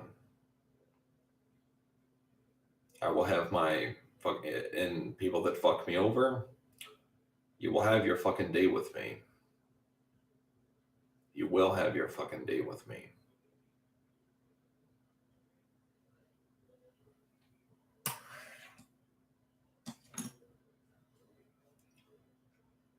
I've always kind of dreamt of being like, I think everyone dreams of being like fucking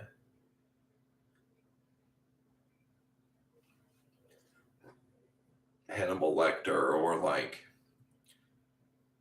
fucking Jigsaw or like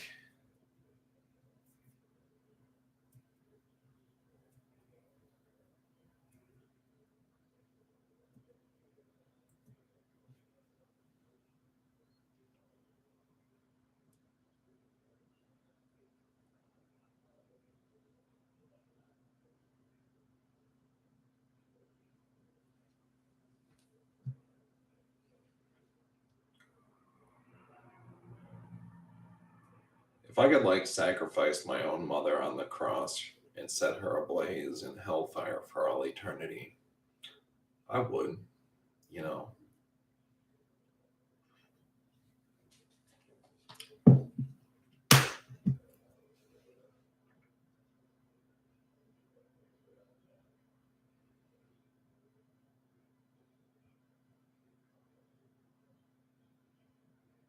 I have that like whole like love for my family thing in my DNA, you know.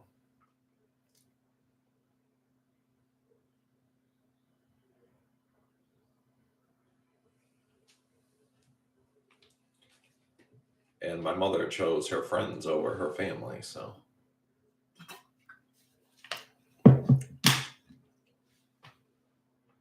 her new family, right?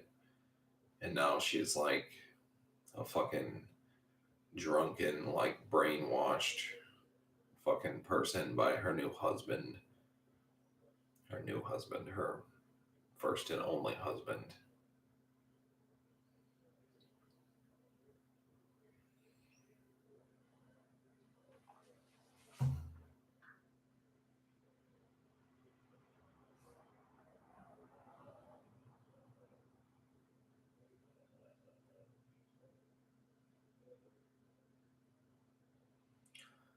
People have fucking died for less than what my mother has done to me, and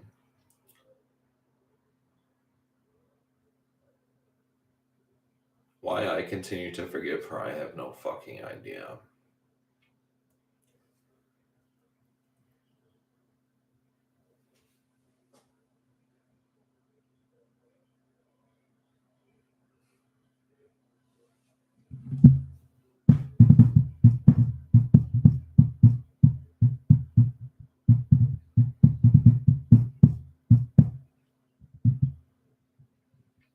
Well, and then again, my mother like sold me her soul when I was like 3 months old, so that's not fair, you know. My mother says, right, my mother abandons me at the age of 22, never supported me during my journey to success.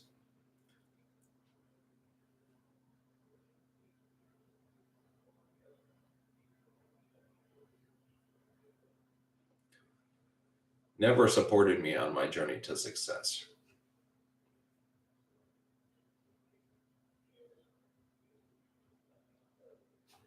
And has the nerve to say at my age of 30 that, oh, I'm successful because I have a son who's successful. That's like my fucking aunt, like saying like, oh, I'm successful because my husband is successful. Don't tell her I said that. But I'm sincere. She does shit like that. She thinks that she's got it going on because her husband like has got it going on. And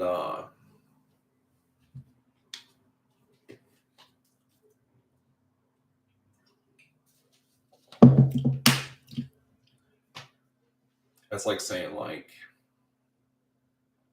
and now my aunt can't take 5% for an answer, right? I give my aunt 5% of my fucking company, which is like $50 million, just for being my buddy. And there's more coming. You know what I'm saying? I've got a giant family. You have to take that for a fucking answer for right now, because I don't know what the fuck is going to happen in the future.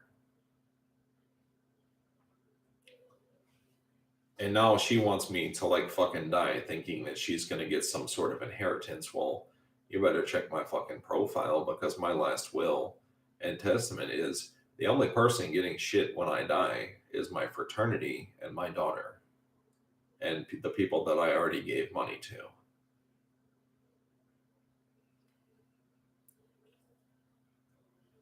It's like, thanks for being my buddy. You know, here's 50 million bucks. And where all the meantime, she's like discouraging me from working on my business, blah, blah, blah. Is like just like how at the age of 22, when my daughter was born,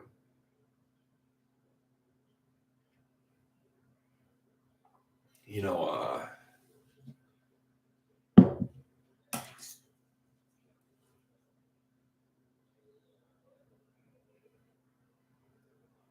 my mother discouraged me from moving out of the nursing home, a nursing home, to be to get an apartment with my ex-girlfriend so that I could take care of my daughter. So my ex-girlfriend had to date a new guy so that she could have a roof over her head and shit because she didn't have the fucking testicles to get a job and shit and buy daycare and stuff because she is a fucking chump and she wants to be taken care of and shit. If I only had access to my daughter, I would say, um, have the fucking testicles to make your own money and shit and don't depend on anybody. Even if that means you have to put your kids in daycare. Like, first of all, don't even have kids. The only reason why we have kids until you get my last name, you know,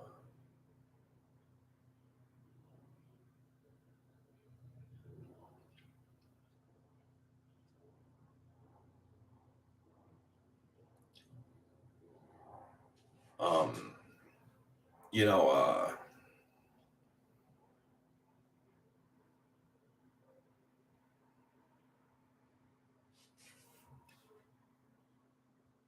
don't even have kids because the only reason why you have kids is for the same reason why I could teach you why we have kids is because um,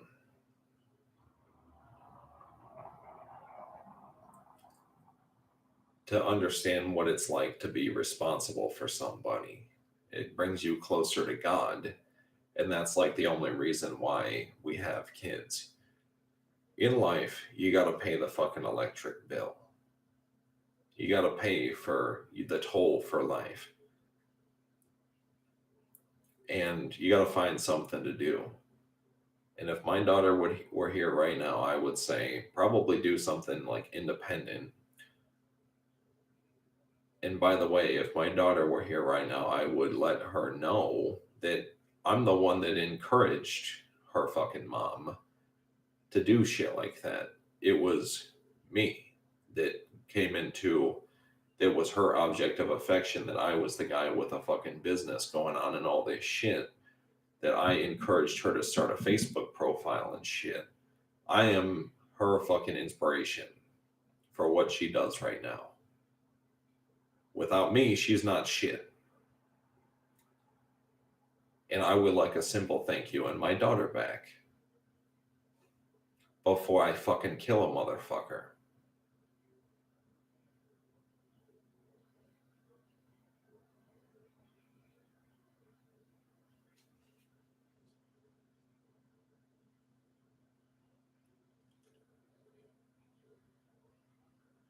That little fucking girl needs her fucking father.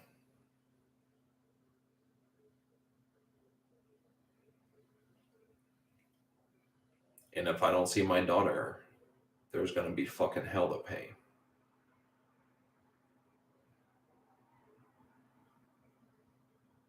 More hell.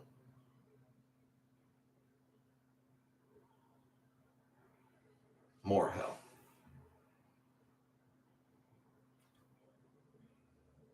I shouldn't have to fight for my fucking kid. I think about my kid every fucking day. You know what I'm saying?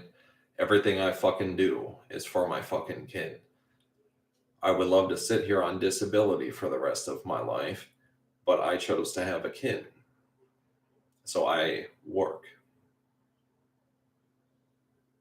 on my business every fucking day that I wouldn't do if I didn't have a kid.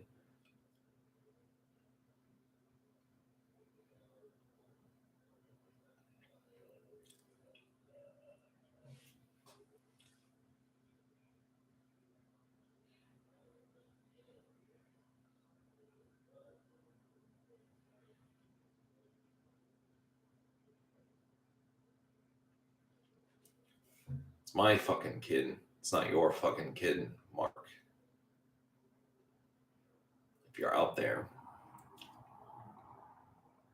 I will be the one to say that I think about my kid every fucking day. I'm never going to let this go.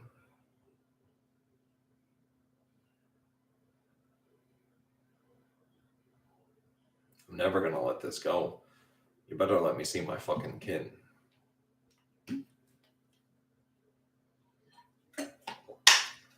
Because all this shit, this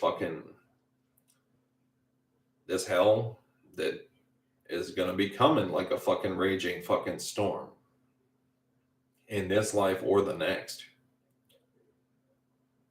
is like, you're not going to keep me from my fucking kid. This bitch, Brandy, is the one.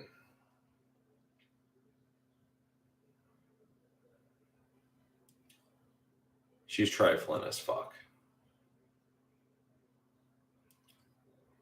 And she's a good liar. And if I don't see my kid, someone's going to get hurt. Someone's already going to get hurt. I want to see my fucking kid.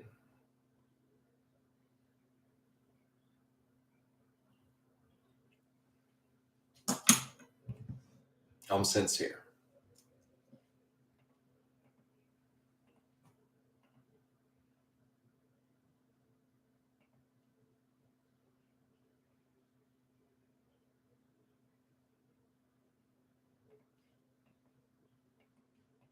Yeah.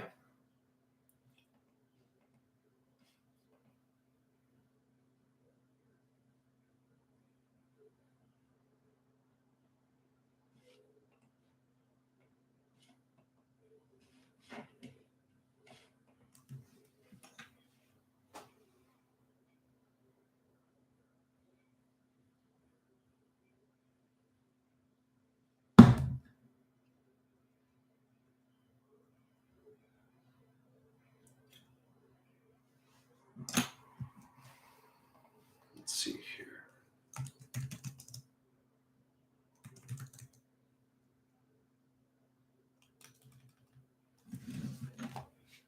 I think about my kid every day.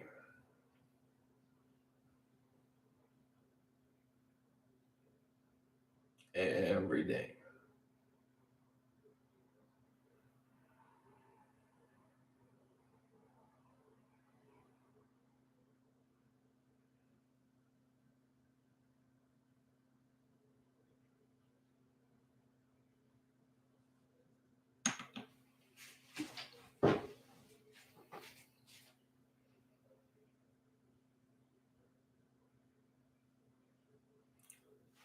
I will have you know that I don't mind doing jail time.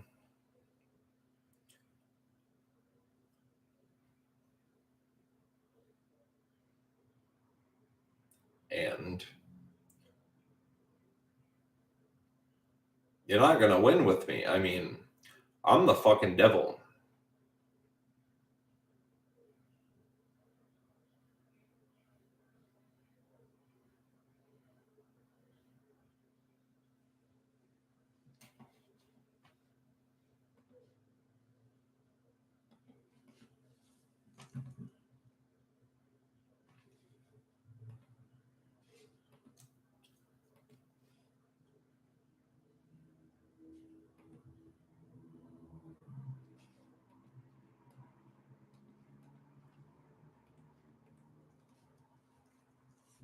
No, I am the fucking devil.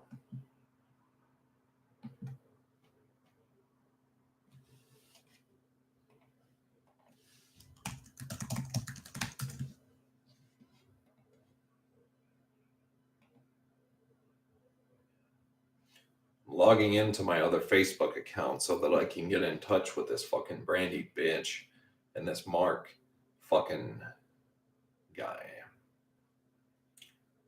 Hopefully I can see my child.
Let's see here.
Uh,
God fucking damn it.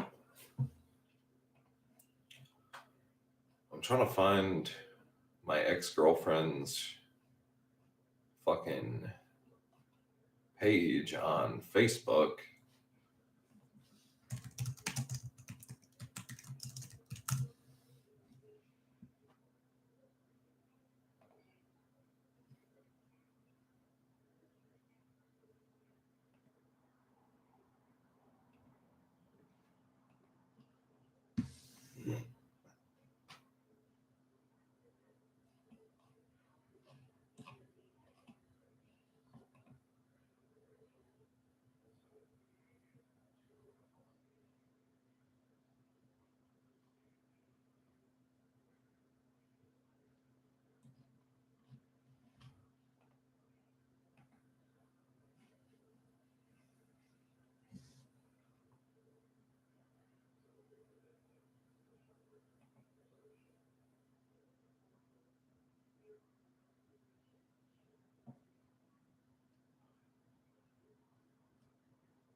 Bro, I gotta take a fucking shit. I'll be right back.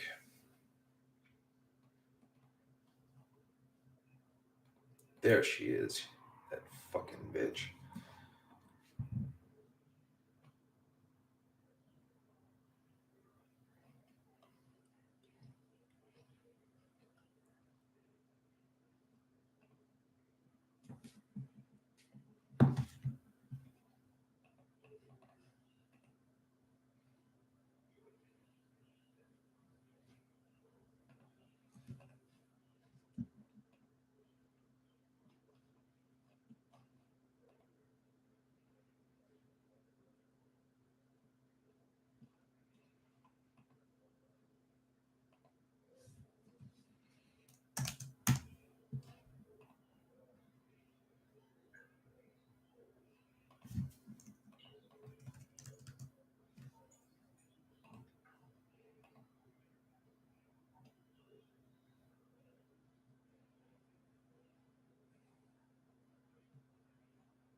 All right.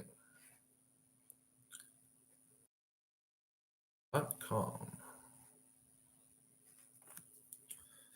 Well, I found my ex-girlfriend.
Wait a minute.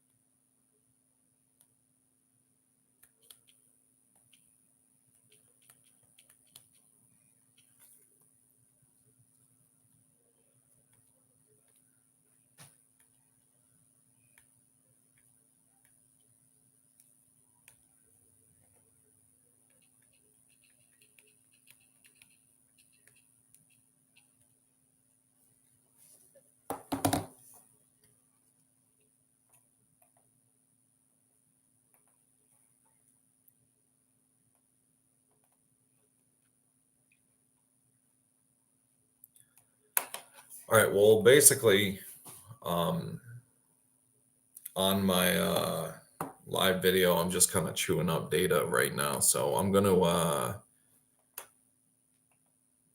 hop off the live video.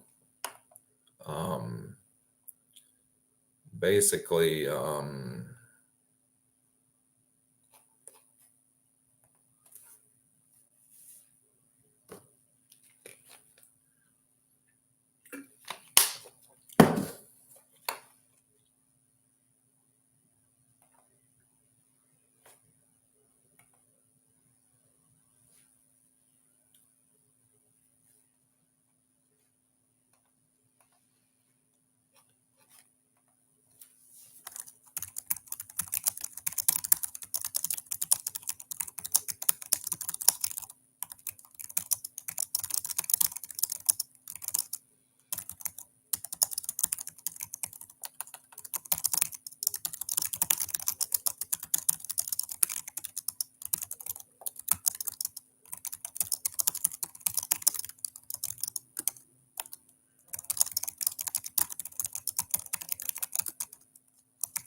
so I'm out of here, guys.